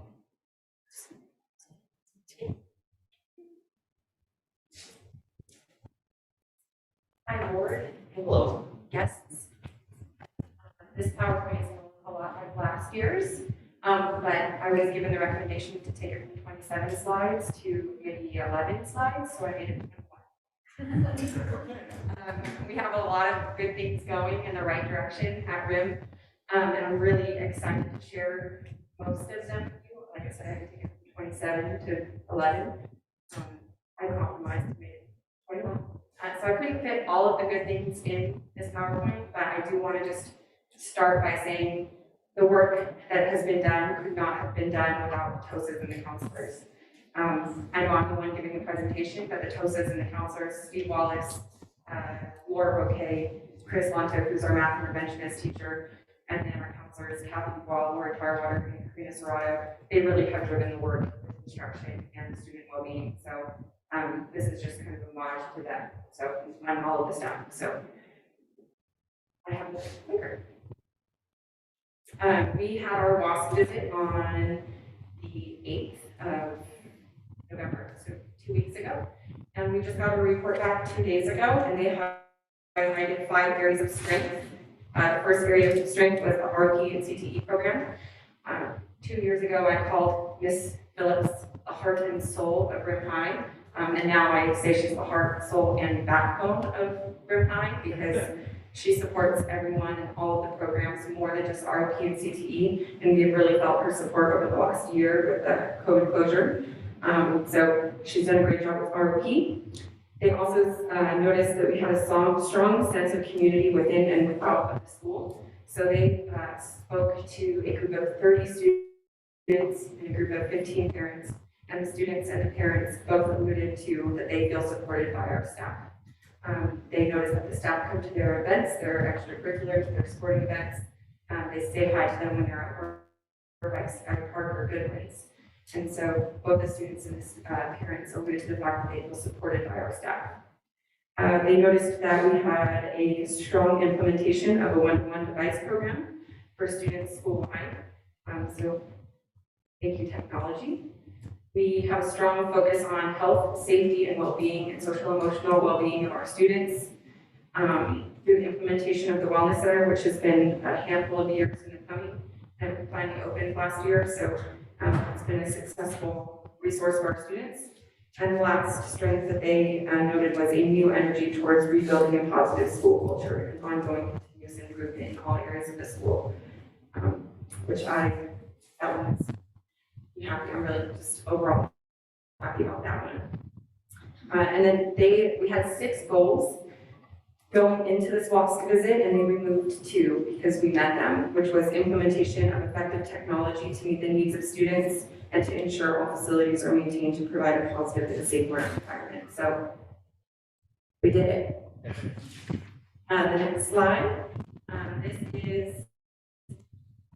It's really small there, but you all have it on your desks. I just compared the March 2019 goals to the November 2021 goals, and I noted how they changed. The first goal is building a culture that uses common assessments. It didn't change because we still need to work on that and focus on that, but the conversation and the movement is starting and it's going in the right direction with the help of our TOSAs and our intervention teachers. There's a new goal, create a school-wide strategic plan to increase college and career readiness. And when I talked to the visiting committee, they said all of the components are there. All of the components are there. We just need to look at the metrics and look at how is it missing the mark by just a little bit, because we have a robust college and career readiness program, and the California dashboard, they were surprised that the indicator was where it was. They expected it to be higher. So they said to just look at your metrics and see what those little tiny changes are to get that indicator to the next color. Their 2019 goal of effectively use PLC time for structured collaboration was changed to work with the district and teacher groups to find ways to increase PLC time. They noticed that with 7 PLC days on our calendar, there's not enough time to effectively have PLCs. So, and I'll talk about that. The work has already been started, which is exciting. The suspension rate goal, they didn't change it, they just added continue to work on a decrease in suspension through prevention programs. And then the last goal of our student learning objectives was, their first goal was to create SLOs, and their new goal is to complete and execute a plan to effectively implement the SLOs within the school culture. So, I was very happy to see their report on a very rough day. I got that at the very end of the day, and it was a highlight. So we're really happy with our WASP update. Which leads us into the focus of our work. We have our 4 CIPSA goals and our 5 WASP goals. We also have this on a 1-pager. I made this 1-pager and I started sending it out to the staff in the weekly update and surrounding all of the weekly updates around this 1-pager. So it's always in the forefront of our minds what we're working towards. So with that, I combined the WASP goals with the CIPSA goals. The first CIPSA goal is to increase student learning and support for professional development, which ties to our WASP goal number 1, which is build a culture that uses common assessments. And how we're addressing that is we, this year, started to do STAR reading and math 3 times a year for grades 9, 10, and 11. And so those are we're able to get data from the STAR reading and the STAR math tests, and our TOSAs and our intervention teachers printed every single student's report out in color and gave it to the students and went to the math and the English classes and talked about what those scores meant. And a lot of comments from the students were, we remember taking these tests in elementary school, we didn't know what they meant, we didn't know what the data meant, and so our TOSA team was able to go into those classes, have those data chats, and so students know what those test scores mean, they know what the data means, they know how it affects them. And then the math team is working towards using common assessments, using STAR assessment data. They're also fine-tuning their assessment calendars. They're using the IMBs, which is our CAST interim assessment benchmarks. And then the ELA team is working, they're going to begin working with a consultant from Innovate Edit to look at the work ahead. How do we get common formative assessments and pacing guides so that we can move forward with the WASP goal of building a culture around common assessment. So we're really excited to have that consultant come in and facilitate that conversation for our team. The next WASP goal that falls under this CIPSA goal is to work with the district and teacher group to find ways to increase PLC time and structured collaboration. Just this past Monday, I brought this up to the department chairs, and the department chairs took it to their departments yesterday, and the conversation with the department chairs was really productive. We not only talked about increasing PLC time to weekly, so kind of an early release weekly, but we also talked about doing an advisory period to fit in all of the extras like constant and continuous college and career readiness conversations with our students and social emotional learning lessons and all of the extra stuff that we just don't have a place for. So we've been pushing it into English classes, which puts a huge burden on our English teachers and their curriculum. So we talked about it with department chairs. Department chairs took it back to their departments, and we will be working with the department chairs to come up with proposals to take to RTA negotiations to hopefully increase PLC time and increase in-school intervention time or in-school additional instructional time, like home or advisory. In addition to this, we have been focusing our professional development on Avid and UDO, and this is articulated, vertically articulated with MPH. So hopefully our students at MPH and our students at RAM are getting the same Avid strategies. Their teachers are able to universally design their lessons for all students. And we're hoping to span this across a 3-year professional development plan so that it's they get really good at a few things rather than they get okay at a lot of things. And then this upcoming Friday, I'm doing an Avid Walk with our Avid coach, Kyle. He's going to come to the site for 3 hours, and we're going to walk through classrooms, and we're going to look for worker strategies. And I'll be able to recognize those staff members at the next staff meeting in December. The next slide is small to see, but it's our summary of our AP and honors participation. This was last year's data, and this year we saw a little bit of a decrease. This current year we're seeing a little bit of a decrease in AP and honors participation. And through conversations with students, it's simply because last year was really hard, and they were already tired going into this year. So we're hoping that now that they've had a normal year, we'll see an increase in AP and honors participation next year.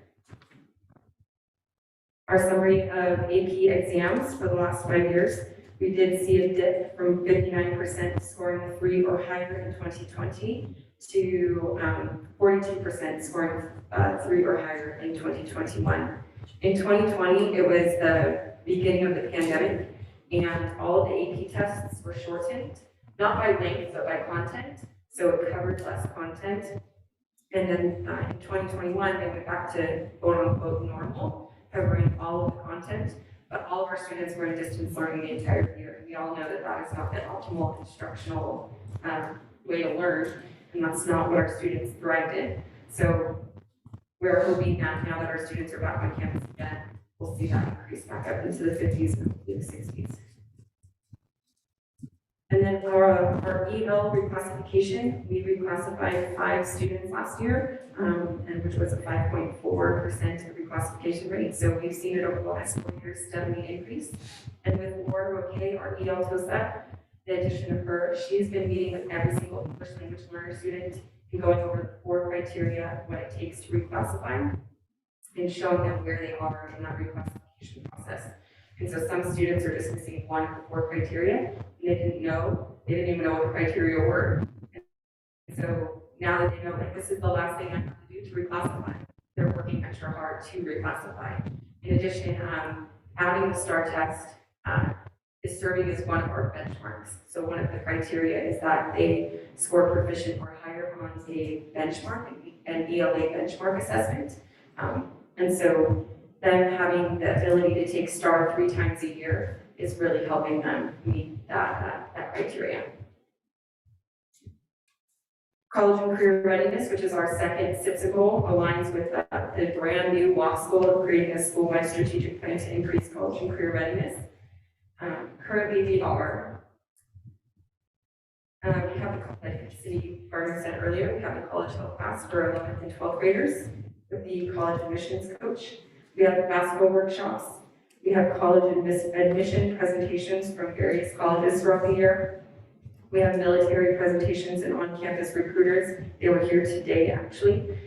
They're here all the time, but I saw them in the hall today. We have Scouts University, which is an after-school presentation for college awareness and the college application process. We introduced the Learning Lab, which covers tutoring and intervention for math, science, and English every Tuesday, Wednesday, and Thursday in the library. We have our ROP program that's highly successful. That helps our students prepare for the career world. We are concurrently enrolled, or we have a program, concurrent enrollment with San Bernardino Valley College that Ms. Mills works hard to get students into every semester. And we have our A3g course approved list. And we are working with our site leadership team and our department chairs to find ways to increase in-school intervention time to help increase consistent college and career readiness conversations with our kids. Graduation rates, last year we had 100% graduate. All of our seniors graduated. 100%. We talked to the counselors, and there were a little bit of graduation exemptions, but with the COVID pandemic, there were a few things that helped our kids, so we had 100% graduate. Awesome. Our A3g completion rates, we did over the last 3 years, we've been on a little bit of a roller coaster. In 2018, 2019, we had 41% of our graduating seniors meet A3g completion, and then in 2019, 2020, it went down to 26%. So about a 15% decrease. And talking with the counselors and the teachers and students, it was really hard for them to leave in March of 2020 and then have 3 months of no school, nothing counted, but they still had assignments that were extra credit. And all of us that have worked in the high school level know that seniors have senioritis. Some seniors, a lot of seniors have senioritis, and they really pull it out the last 2 months. They work on their credit recovery. They turn in assignments that they're missing because that carrot is so close and they can see it and they really want to graduate. So they step it up in the last few months. And so in 2020, when the pandemic happened, they didn't have that carrot in front of them because they were at home and they weren't at school with their teachers in their classes. And so That's what a lot of us are thinking happened to our A3g completion rate. But this past year, it increased again to 36.8. And we're hoping to see an even bigger jump or a large jump this upcoming year, because over the last year, we got 12 courses A3g approved. We got EMR, MedCore 1, Criminal Justice 1 and 2, Advanced Fire, Auto 1, 2, and 3, TV and video production, welding, woodworking, and ASB, all A3g approved, which were not previously A3g approved. So just students have passing grade in these classes moved them that much closer to A3g completion. And something awesome about us getting those A3g approved, we know a lot of these retroactively A3g approved. So they go back a few years. Some went back 3 years, some went back 1 year. I don't know how the UC system chose how many years to go back. I applied for as many years as I could, and I let them decide. But these were some of them, most of them were retroactively approved. So, and then we are still working on getting our 2 final classes approved, yearbook and Spanish for. So the previous chart with the A3g completion rate, the stuff already includes the retroactive. So we should expect to see those numbers go up sometime. That's looking fantastic. Fingers crossed. And then our San Bernardino Valley College concurrent enrollment, we saw a decrease in our fall 21 enrollment, but same thing, why we're seeing a decrease in our AP and honors enrollment.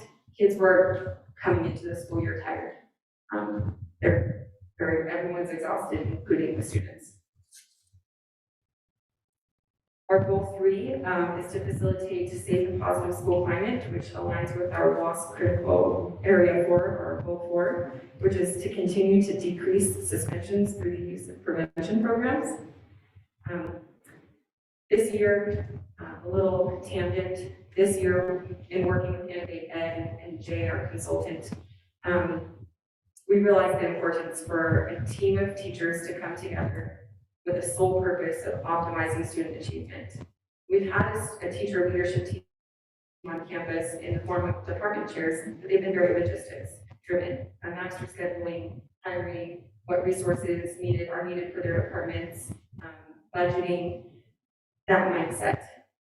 We have not had a team focused on improving and optimizing student achievement. So this year, we sent out a stipend position description, and asked any teacher on Rhode Island campus that would like to be a part of this team and do this work to apply. And we got 15 teachers, and we accepted all 15 teachers, which is about a third of our staff. And we've met 3 times, and we've already made so much improvement and work and progress in the 3 meetings that we've had. And so the focus that they have come up with, because it really is teacher driven, one of the areas that they would like to see us improve in, they have already come up with the fact that we need a clear foundation tier for MTSS on the behavior side.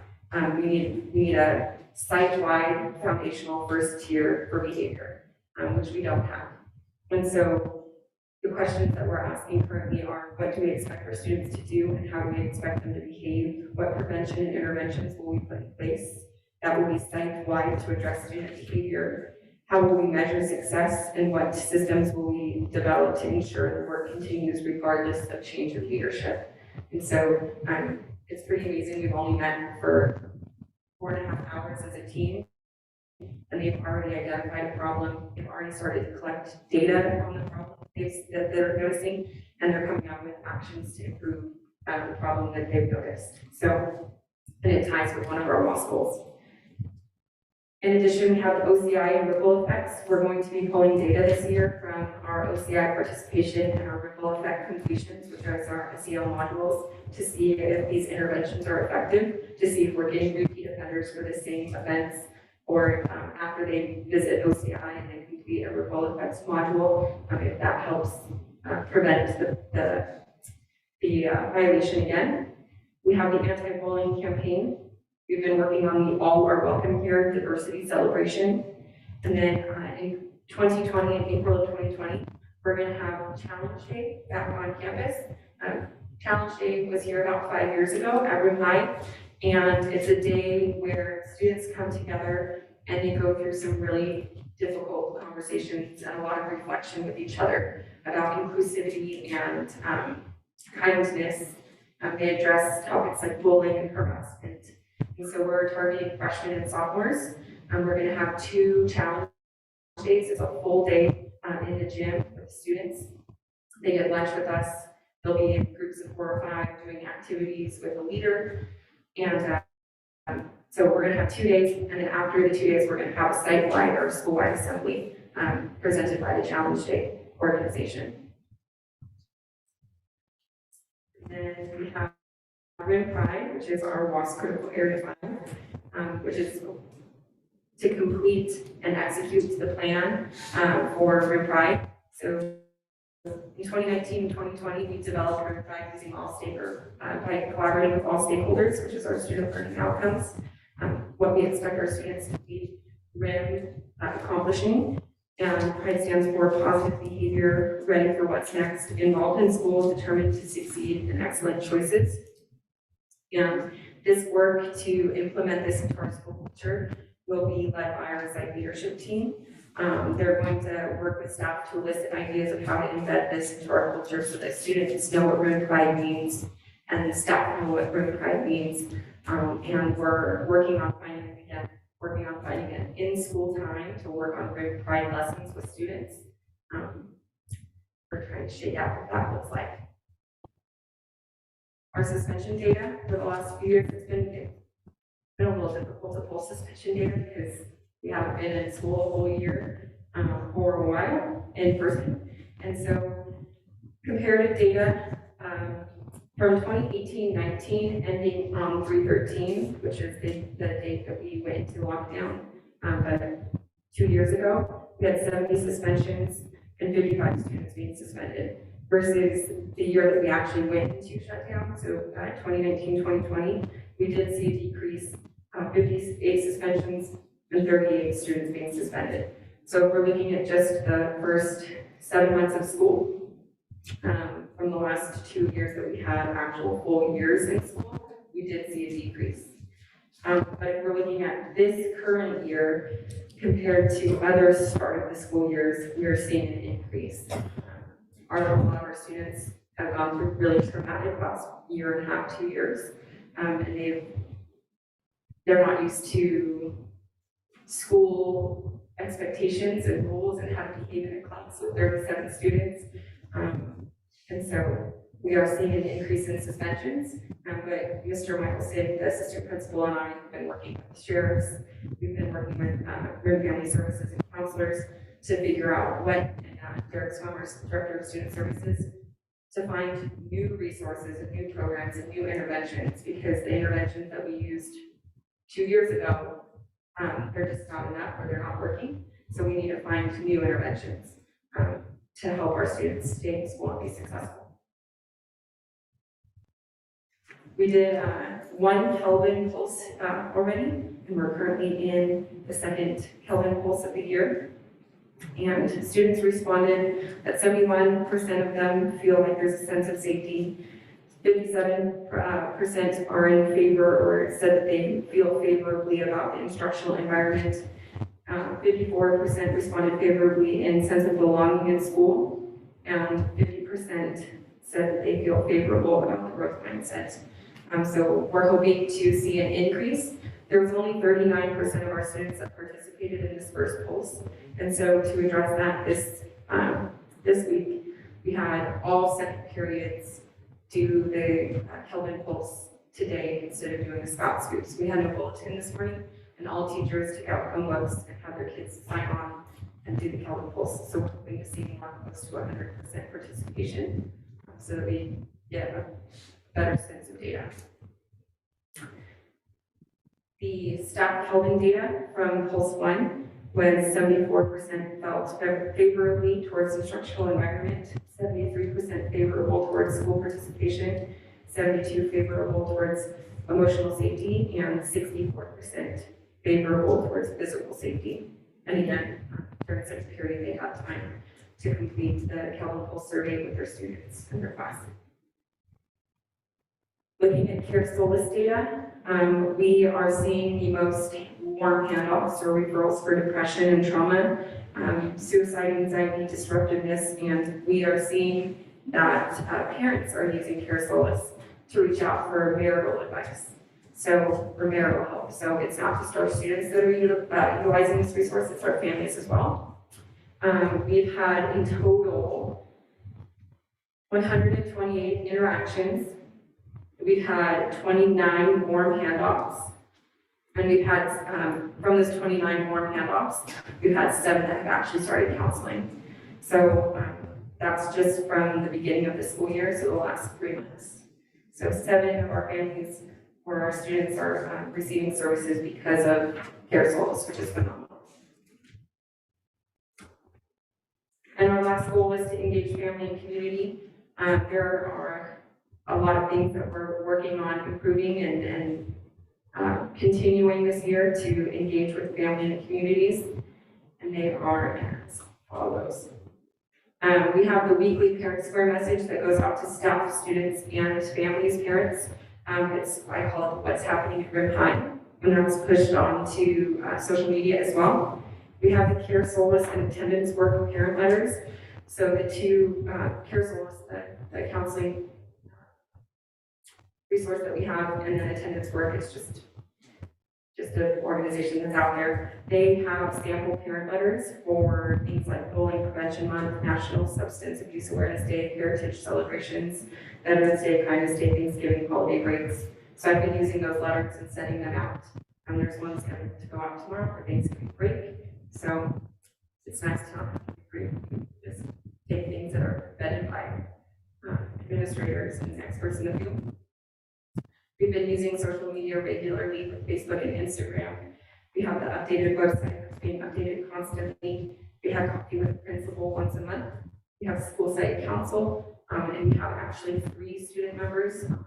We traditionally have 2. We have 3 this year. We have co-vice chairs, that's the right word for it. We have 2 juniors that are co-vice chairs, and they've been both actively participating. We have School Site Safety Committee, which meets quarterly to talk about our comprehensive school site safety plan and improvements in school safety. And then we have our robust PTSA, and this year we have regular attendance at ELAC. So we're seeing an increase in ELAC participation. And the last slide, I believe, is our Kelvin parents data from Pulse One. 76% of families responded that they feel favorably towards the instructional environment. 72% responded favorably to emotional safety. 68% responded favorably to sense of safety. 66% responded favorably to physical safety. 61% favorably to relationships, and 59% responded favorably to school participation. And this was a high participation survey with 48% of our parents responding. And that's it. Thank you. I'm really excited because several years ago, we had a WASC visit that ended up with 16 recommendations. And so to go from 16 to 5 is just brilliant. And they're really solid goals that they want us to work on. So great on 16 we had. That was crazy. And it's hopeful because a lot of the goals that they are giving us we're already addressing, or we were in the beginning stages of having a conversation about. And so it's going to give us 3 years to really flush through those conversations and get something in place. So it's not, we weren't hit blindsided by a goal and we had to start from rock bottom. They were things that we're already moving forward to. So we were very pleased with our last report. Tori, what interventions are you doing? The new interventions you said to avoid suspensions. We are trying to figure this out. Oh, okay. Like I said, we had a good conversation with probation officers, and we learned that we can call the probation officer or office, and students don't have to be on probation to participate in their classes. So they've got similar classes to bring family services, But they've got a truancy class, a drug and alcohol, a substance abuse class, they've got anger management class. So very similar to the Room Family Services classes, but probation will actually call a family and personally invite them to these classes. And so it's maybe a little bit of a different approach to get the kids into the classes. And so we learned about that resource today that Mr. Michelson and I are going to start to use. So it's a lot of asking and a lot of research about what interventions are out there that we don't know about quite yet. Because, you know, we have some kids that we were told by one student that they like OCI because they actually get peace and quiet to work on their work. And, well, it's not, I mean, it is quiet in there, and they do have a computer, and they are supposed to be working on their work, but you shouldn't like getting OCI. We make it boring, but if it's the only time that they are able to focus on their work, then we need to figure out what's distracting them and remove those distractions, or help them remove those distractions. I'm just really pleased that you're developing the wellness center and all. Yes, thank you. It is really comforting to see that loss update there, because there was no surprises. And that, I think, is where it's much more comfort than it looks like on its surface. I'm always looking forward to your presentations every year because it looks like we're making progress year over year, despite the pandemic. So I really appreciate that. Thank you. I also just want to congratulate you and your team walking around campus. It's well cared for. Spending a bit of time in classrooms as far as new hires. I'm so excited by the work they're doing and their enthusiasm.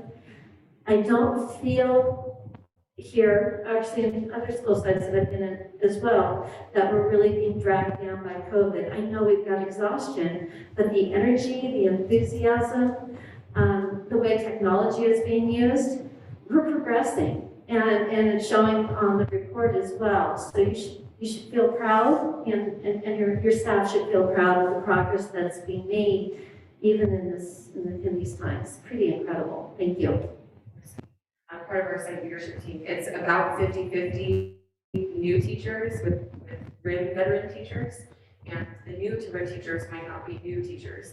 They have experience from other sites, and they're bringing dialogue to the team. And the RIM veteran teachers are really like, oh, that's awesome, like share more about that, and let's talk more about that. And so it's been really rejuvenating to have our new teachers with our veteran teachers working together to move the ship forward. Thank you.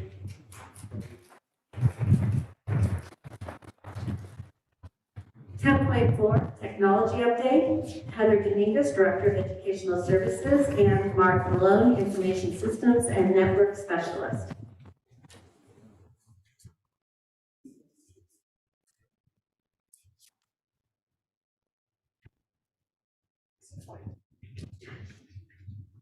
Good evening, everyone.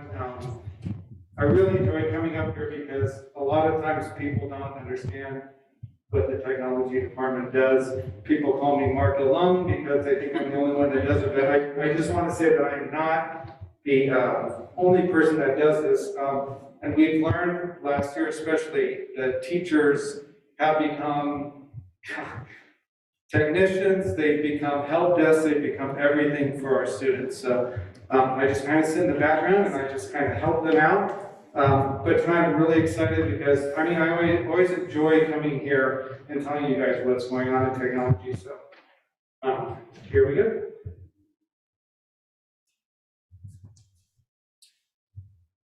A quick overview of the department itself. Myself, I manage all the internal infrastructure of technology in the district. PCs, Macs, iPads, Chromebooks, rostering our students into third-party programs, which in itself could be a job. Aries administrator, again, by itself could be a job, but I enjoy that as well. And I also coordinate the help desk. If I'm going too fast, slow me down because no. Okay, so co-worker with me is Lori Fisher. She works down primarily at the elementary schools, and she's the site tech, goes to the schools at least once a week, and she helps out down there any way she can. We are onboarding Charles Purinton, hopefully soon. He'll be up here at RHS Mountain, RAM, MPH, and maintenance and operations. And I forgot to put on here, but this past summer, we had 3 people that came in and put all of our carts together. I don't know if everybody understands that. When we started school last year, we had to tear apart all of our Chrome carts. And right around, I want to say 2,700 Chromebooks had to be taken out, as well as all the cabling out of the carts. And then over this past summer, these people put them all back together, and it was a huge feat to do. So that was Charles Purinton, Jonathan Hunter, and Brown Belkin. So I didn't put it on there, but I just wanted to let you know that they were able to complete that job. So, and it was a huge job. Some statistics. To date, from July 1st, we've closed 1,510 work orders.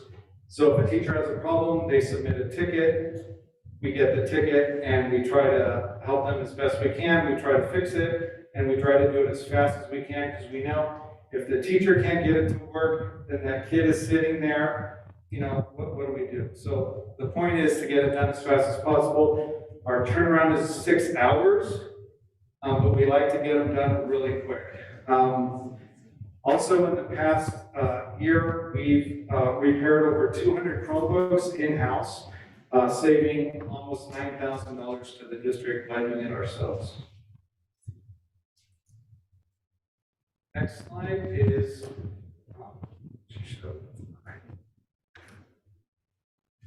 closing the digital divide. So this was a huge topic last year because we knew that we had students at home with no internet access and no technology.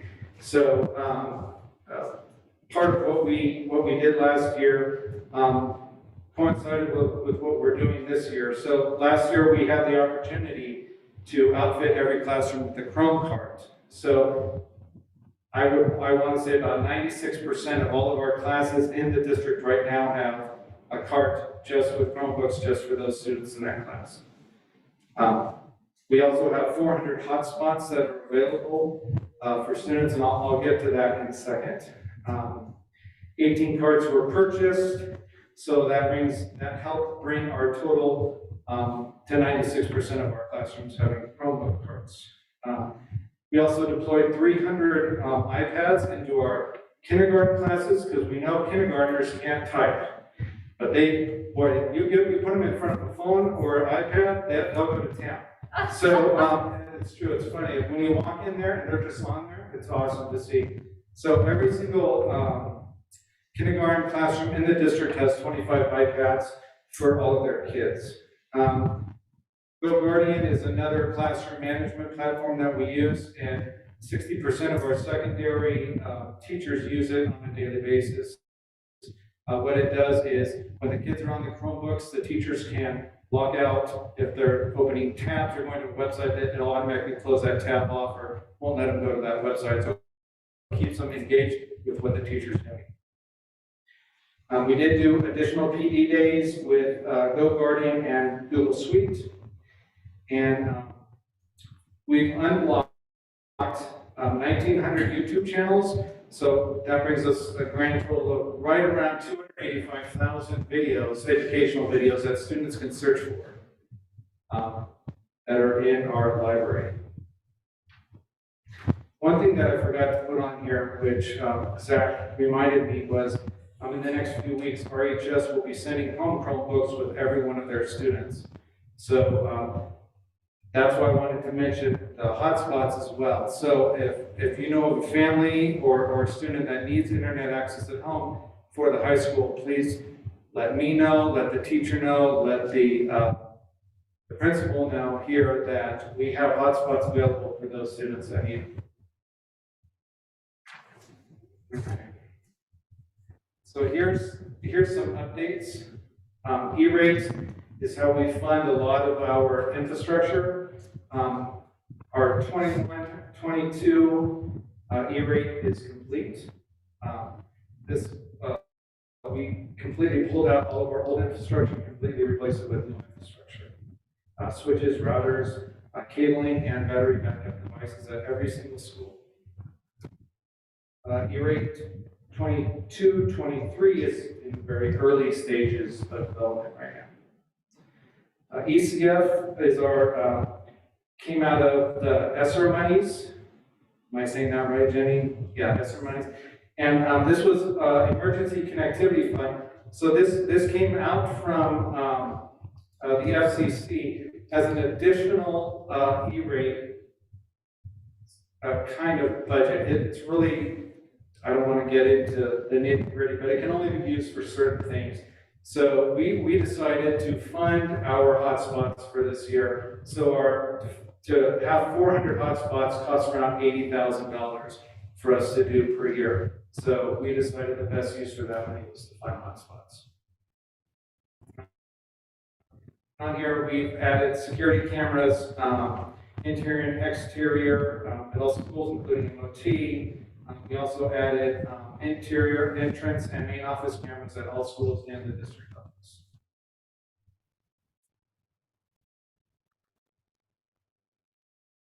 Projects. Access points, access points, access points, access points. We have right around 4,200 Chromebooks in the district. So you can understand when you're at home and you've got 2 devices on Netflix, there goes your internet. So on a normal day, we have about 1,200 devices going on in our schools at any one time. So we knew that we had to install additional access points. So the completed project was we added an access point into every single classroom in the district, which we desperately needed. Right. Servers, this project should end next week, I hope. 6 replacement servers. The servers we had were purchased, I want to say 8 years ago. So these are replacing those servers. And just to give you a comparison of how fast technology moves, between 2015 and 2020, we had 31 physical box servers, they're called bare metal servers, in the district. 31 of these. Now we're down to 9. So 1 at each site, a failover here, and some virtual servers here as well. What is a failover? Failover is if we have a server that goes down for some sort of reason at a school site, this one within seconds will take over any service that's running on that. So that's pretty important because we don't want a school system to go down, especially this day and age. Wide area network, this was part of our E-rate as well. We've been working with Spectrum these last few months. We have a 10 gigabit line between our schools now, so we can push much more data across our network from school to school, as well as consolidate. That's why we put most of the servers here at the high school, because we have such a huge pipe to all the other schools. We can now run some of those services here.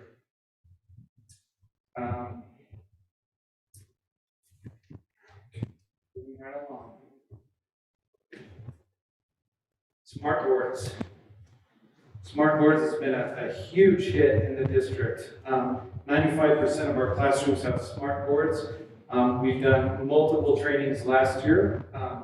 We'll be doing an additional training this year. We have 5 classrooms remaining to get their smart boards in. They were ordered 3 months ago. They're probably sitting in a container ship off Long Beach. So we're just in a PTA and a holding pattern for that. But once we have those 5 in, every classroom in the district will have a smart board. The next one is disaster recovery. We're working on that right now. Our backup services are old but working, but we need to update them. Third bullet down, authentication rollout. This is a big one. A lot of these companies that we deal with are going to start requiring that we use a two-type or two-factor authentication to log into these services such as Aries and Google. So that will be rolling out next year. So I'm slowly but surely preparing people for that. Future projects right now, MOT Wi-Fi, the cabling's in. Lake Gregory Wi-Fi, the cabling's in. We just can't get any of the switches or access points. Those are back order. And when I did this presentation, I forgot to add, we're onboarding Aries Analytics, which is a module that is part of the Aries suite, I guess you could call it, that really takes a deep dive into the data, such as test scores, discipline, and attendance. So what we do right now is all of our CASP scores, LPAC scores, STAR scores, all get into Aries. And some of those scores funnel out to things like Illuminate, but Illuminate doesn't do like attendance or discipline. So Aries kind of takes on the other side of Illuminate, where we can see correlation between attendance and discipline and scores. So we're pretty excited. I know Heather and I are pretty excited about that. So, any questions? I just wanted to say thank you. Of course, this is another report I'm always looking forward to every year. I remember last year we talked about stats, and you brought some new stats. And yeah, to think, I mean, I'm astonished at the number of tickets that you're resolving. Over 300 a month. There's well over 300 a month, at least, it looks like, based on this. That's a lot. Yeah, and you can, some of these are very simple, like please allow this video to be unblocked, which takes literally seconds to do, but some can be very complex and trying and take multiple people to figure out things like that. But we do our best to get the tickets resolved quickly. It brings me great comfort knowing that infrastructure has been worked on, that we've got some servers, that access points are being addressed. All really important. In your opinion, thinking of access points, do you think we're there yet? Is there more that needs to be done? Oh gosh, with the rate of technology moving right now, whatever the next big thing is, we have to prepare for it. I don't know what that next big thing is, but I think what we have right now in place, and with the new servers coming in, I think we're on the road. We're on a good road. I don't want to speculate or anything like that. Thank you. And Mark, you did jump over it, but the whole ransomware, malware. Yeah. So, yeah, and school districts now are a big target because we do have so much bandwidth. We have the most bandwidth on the mountain. No one comes even close to us. So, we can, talk about San Bernardino City that got hit last year.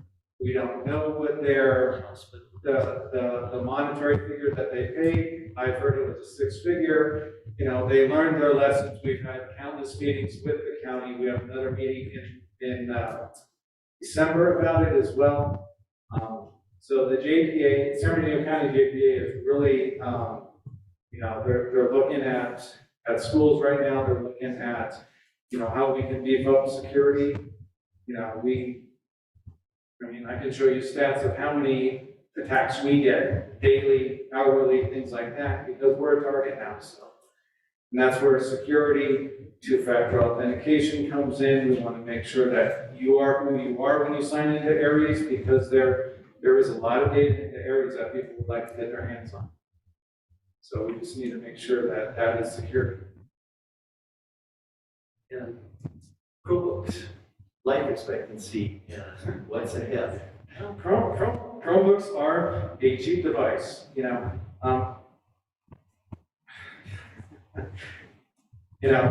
could, Chromebook life expectancy is 5 years if we're lucky.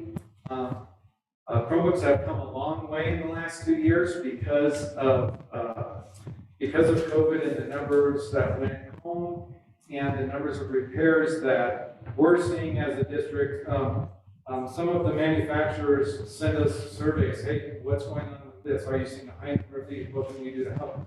So I always reply, hey, just make this stronger, make the hinge better, make it so kid drops it, it doesn't break every single time. So, life expectancy is how fast it doesn't fall off the table. So that's our number one issue. Some districts plan Chromebook robots every year. It's an annual expense to replace them all. It's just, Especially if they're home. especially, so the ones that are going for the high school are going into a hard case.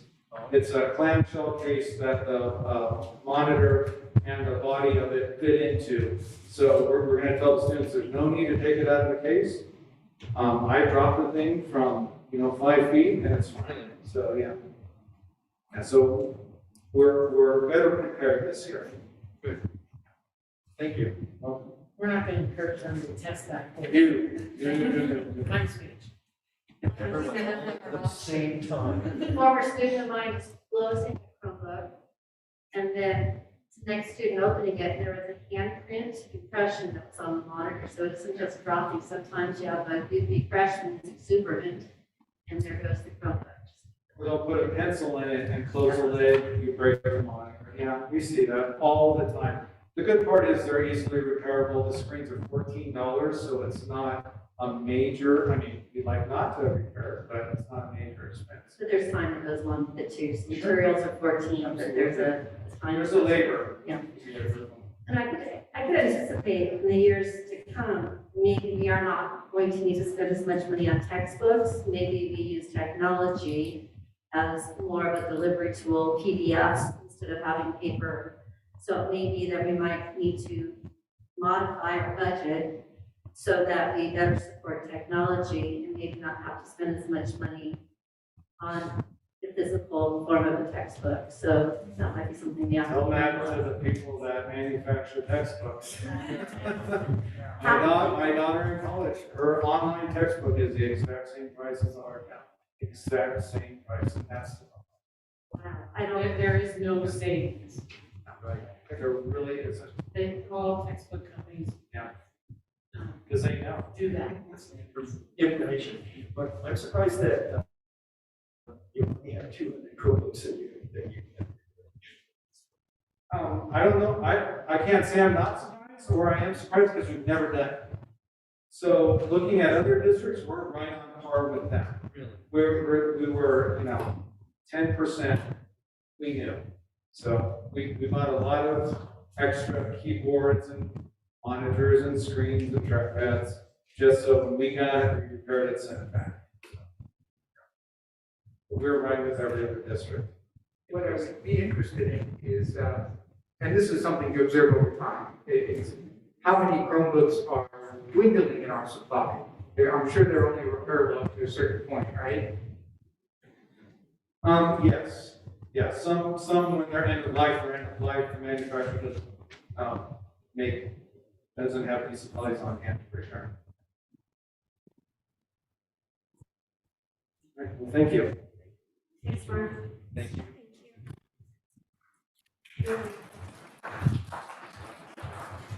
10.5, Educator Effectiveness, Block Grant Expenditure Plan. We get to see Heather Dominguez, Director of Educational Services. Great delegator.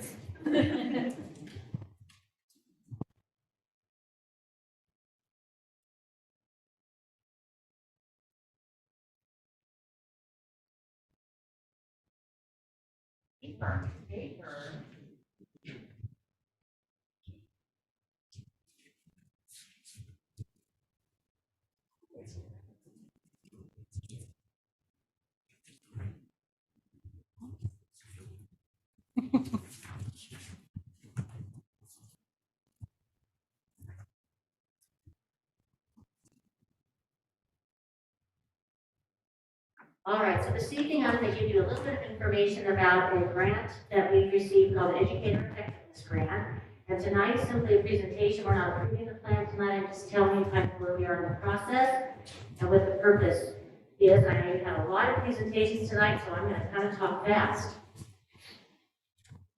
I took these slides directly from a presentation that I attended by the California Department of Education and tried to kind of pare it down best I could to make it make sense. So this Educator Effectiveness Block Grant was established by Assembly Bill 130, and it specifies that it can be used to support professional learning for certificated teachers, administrators, paraprofessionals, professional educators, and certificated staff.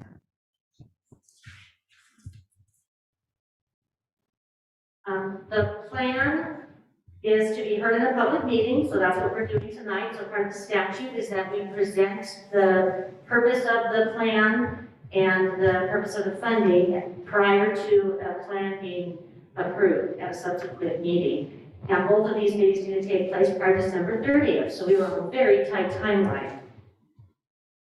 But we're making our timeline. Final report for these funds has to be submitted to the CDE before September 30th of 2026. So this is funding that is to be stretched over a 5-year period to support professional learning. They're to be extended during these years indicated, so between this present school year up through the year 2025-26. And any funds that we don't spend are to be returned to the CDE, which we don't ever want to do.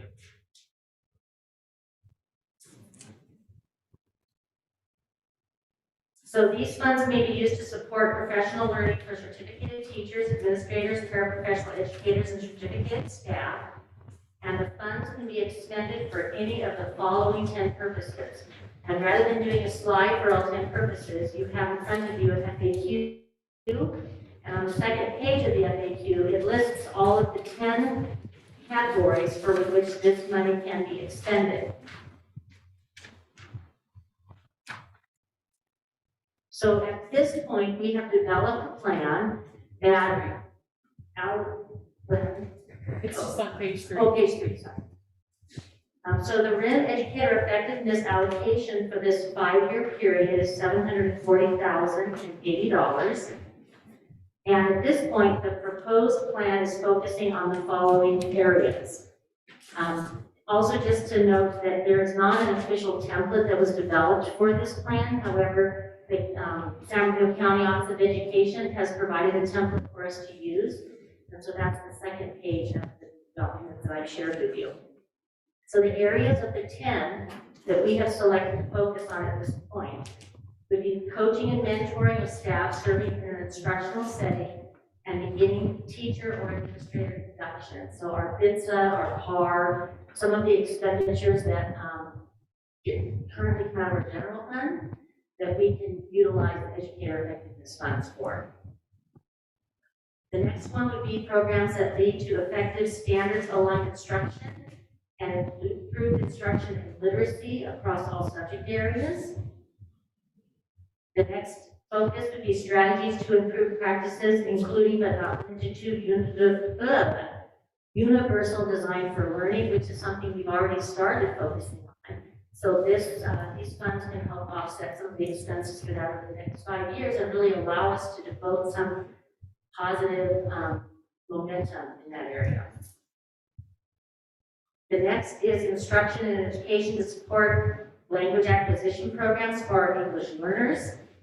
As you know, we are in differentiated assistance as a district due to our English learner performance. So to provide some additional professional development in English learner strategies we felt was appropriate. The next would be to transition into the requirements of the ethnic studies courses that are going to be required moving into the next few years. So some planning for that and some instructional, some professional development for our staff in that. And then the last one is instruction and education for early childhood education or childhood development. With the TK requirements, the state is going to require additional certification for our teachers of TK. So this could help offset those expenses so that the teachers will not have to incur the cost of those additional trainings. So at this point, that is where the money has been allocated with the plan that we have currently drafted. And it's good to note that this plan can be modified over the 5-year period. We don't know what the next 5 years will hold. As we've all learned, life can be unpredictable. So it is good to know that we can make adjustments to this plan. We would need to bring that back to board, but it is amendable throughout the course of the 5-year period. So at our next board meeting, that would be when we would bring the final plan to board for approval, and we will be looking for input from other stakeholders, educational partners, in terms of if there's any modifications that need to be made. And that's all I have for you this evening. Have a wonderful Thanksgiving. You too. Thank you. Thank you.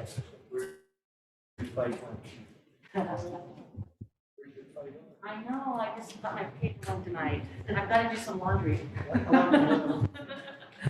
You like it better? I figured since Todd was here.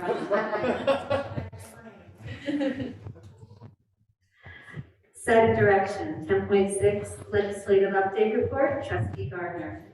So, since the legislation is out until January, I have not really anything except for our last handouts meetings. We talked about some of the focuses and discussions that are going to take place in the next session. One of them being attendance, really big time. All the districts, many districts are experiencing a sharp decrease in the ADA, and how does that the impact on our budgets.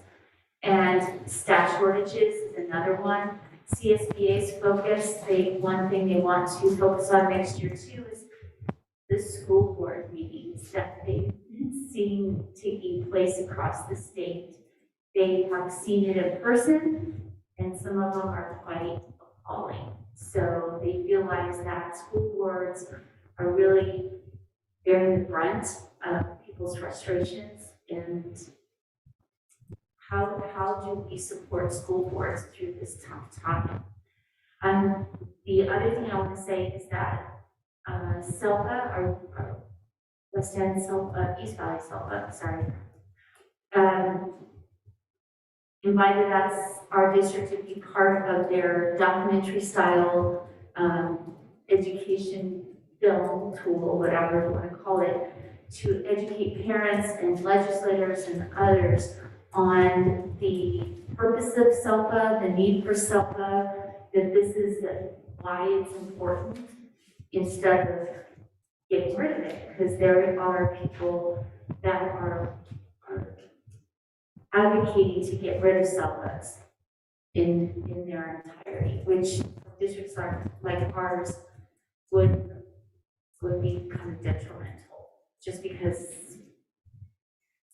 to have the money go directly to us to manage to be our own SELPA, we just don't have the manpower to do it. So anyways, we were part of that. Mr. Swim and I talked about the need and what the purpose of SELPAs are. So that was kind of an honor to be part of an advocacy documentary, so to speak. So that's it. I don't have very much else. Kevin Gordon, I'll be sending you a Kevin Gordon video that he sent out 2 days ago. I just haven't had time. One of his update videos, okay? Thanks, Cindy. 10.7, Equity and Social Justice Committee update report, Trustee Mellinger. Thank you.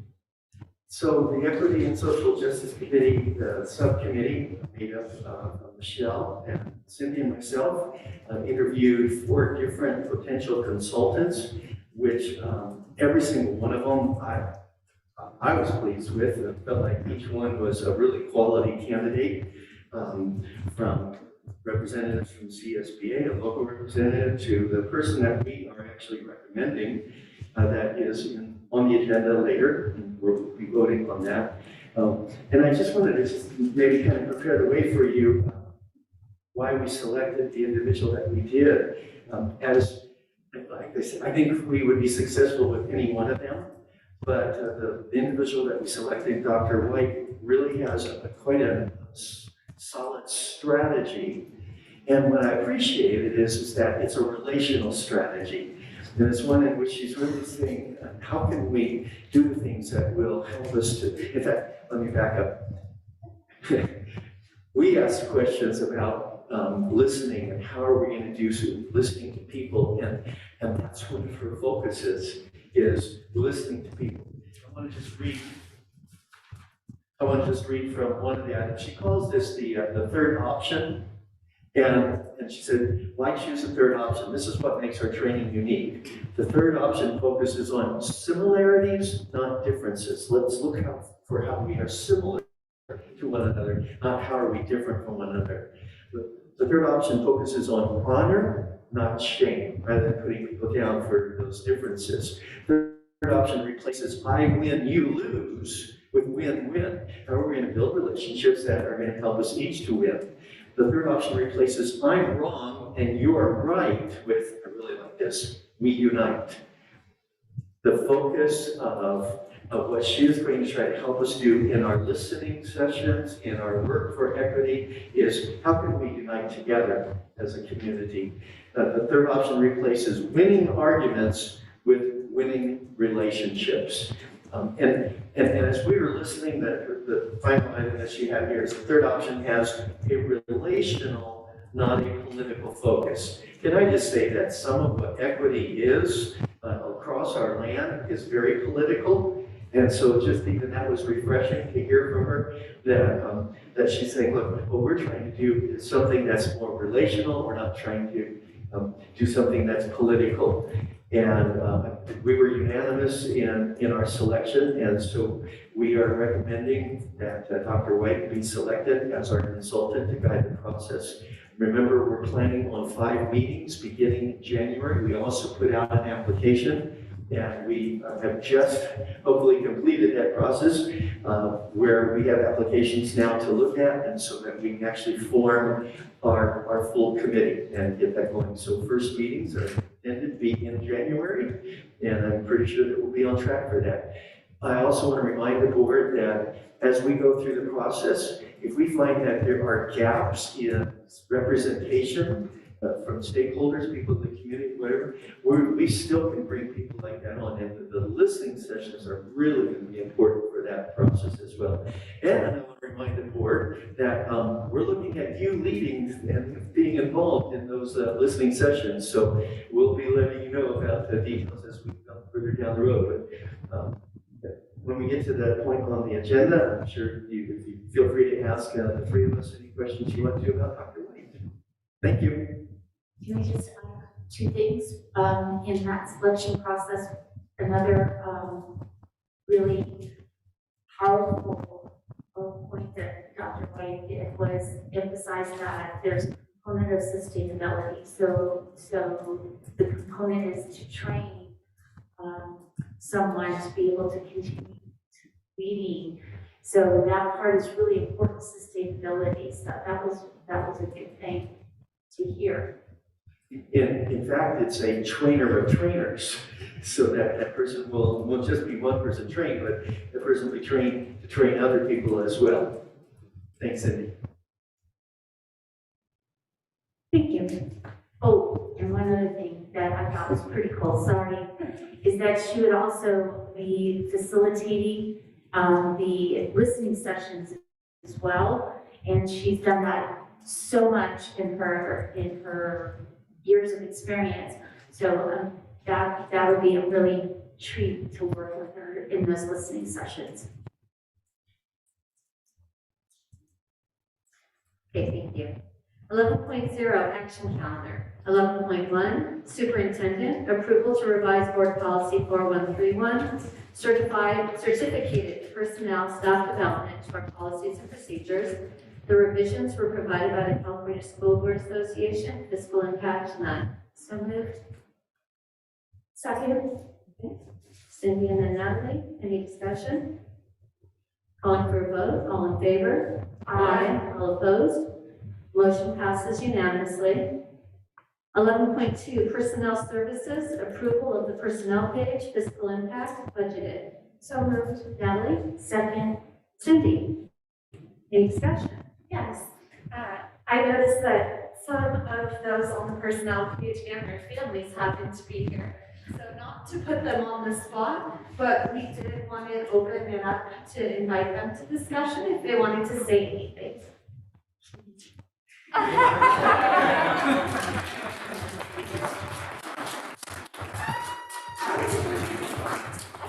Ken, before we get started, I appreciate you getting that keyed up for us.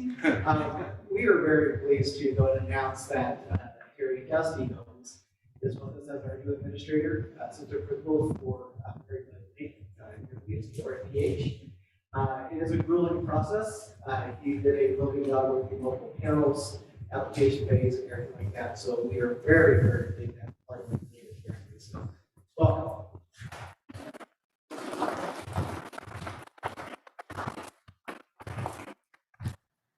Well, speaking of microphones very much, I didn't even speak in my own way. Thank you, everybody. Thank you, Mr. Bill, Ms. Murphy, and the board for taking me on in this position. Thank you, Mrs. Whiteside. Happy to be the boss. Like, wife. Oh, actually, no, I'm on, so that was my friend for a long time. Good. Thank you. And for tonight, thank you.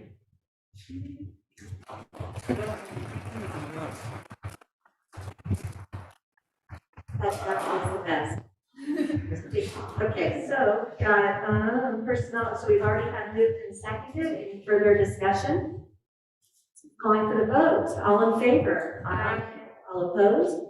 Motion passes unanimously. 11.3, Personnel Services, approval of the memorandum of understanding between Rim Teachers Association and the Rim of the World Unified School District to provide certificated employees up to 10 days paid leave if tested positive for COVID-19, effective October 1st, 2021 through June 9th, 2022. Fiscal impact to be determined, restricted COVID funds. So moved. Cindy? Second. Natalie? Any discussion? Let's go ahead and vote. All in favor? Aye. All opposed? Motion passes unanimously. 11.4, Personnel Services, approval of the Classified School Employee Summer Assistance Program for the 2022-2023 school year. Fiscal impact none. So moved. Natalie? Second. Cindy? Any discussion? Calling for the vote. All in favor? Aye. All opposed? Motion passes unanimously. 11.5, Business Services, approval of resolution number 21/22-04 for the sale and negotiation of a purchase and sale agreement for district surplus property located at 27315 North Bay Road in Blue Jay, California, 92317. Fiscal impact approximately $2,448,500. So moved. Natalie. Second. Cindy. So one thing I do want to say about this opening up discussion is after negotiations, we feel that the most desirable offer to accept is from Sky Park LLC for the amount of $2,448,500. The reasons being is a combination of the terms, the price, and the community benefit. Any other discussion? Well said. Thank you. Well read, I guess. Calling for the vote, all in favor? Aye. All opposed? Motion passes unanimously. Yay! The boss. 12, please. News, Mary Justine. It's news. 12.0, consent calendar. Anybody want to pull anything? Yes? 12.3. 12.3 is being pulled. Anything else? Okay, so let's go ahead and is there any discussion on anything else besides 12.3? Oh, actually, first I have to go ahead and write a motion about putting hard parts for the course. So, as far as I have a motion to, for 12.1, 12.2, 12.4, 12.5, 12.6, 12.7, and 12.8. So, Cindy. Second. Natalie. Now any discussion on any of these others? Okay, on the vote. All in favor? Aye. All opposed? Motion passes unanimously. So 13.0, items removed from the consent calendar. 12.3, superintendent approval of consultant proposal with Dr. Judy D. White, DBA, one step beyond for the Equity and Social Justice Subcommittee for the 2021-22 school year. This will impact $10,690 restricted COVID funds. So, Cindy? Second. Any discussion? So that's where I wanted to just say just a few other comments about Dr. Judy White. She has a doctorate in education from Azusa Pacific University.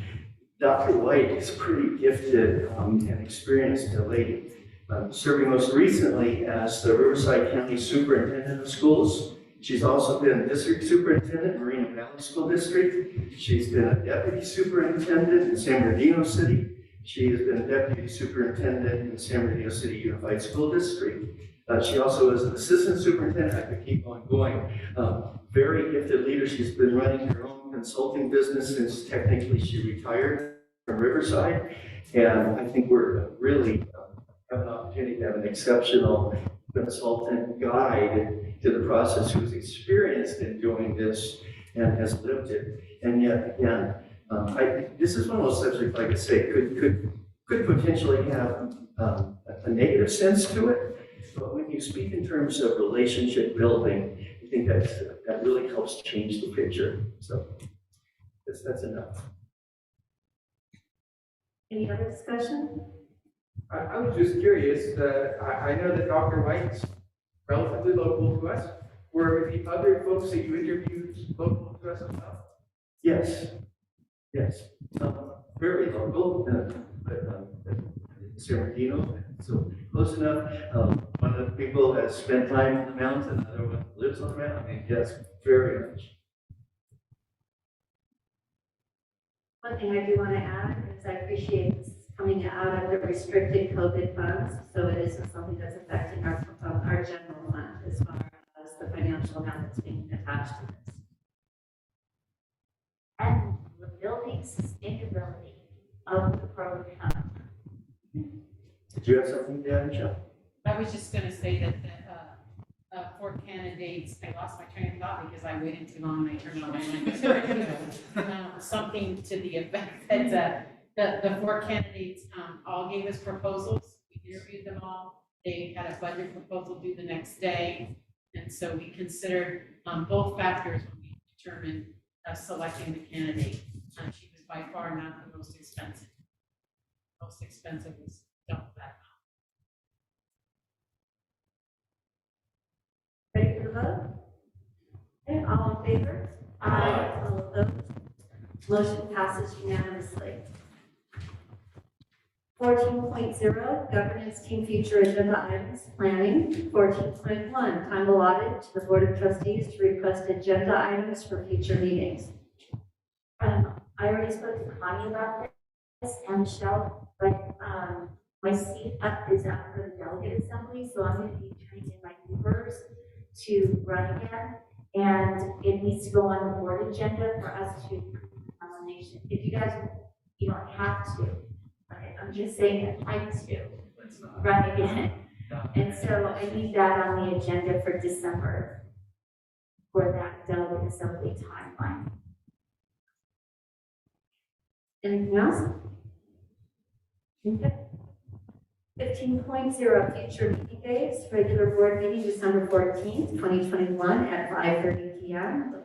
to be determined. Per California state mandate, masks are required to be worn properly by fully covering your nose and mouth on all K-12 campuses while indoors. 16.0, recess to closed session if necessary. That won't be necessary this evening. And then 17.0, adjournment. So moved. Natalie? Second. Cindy?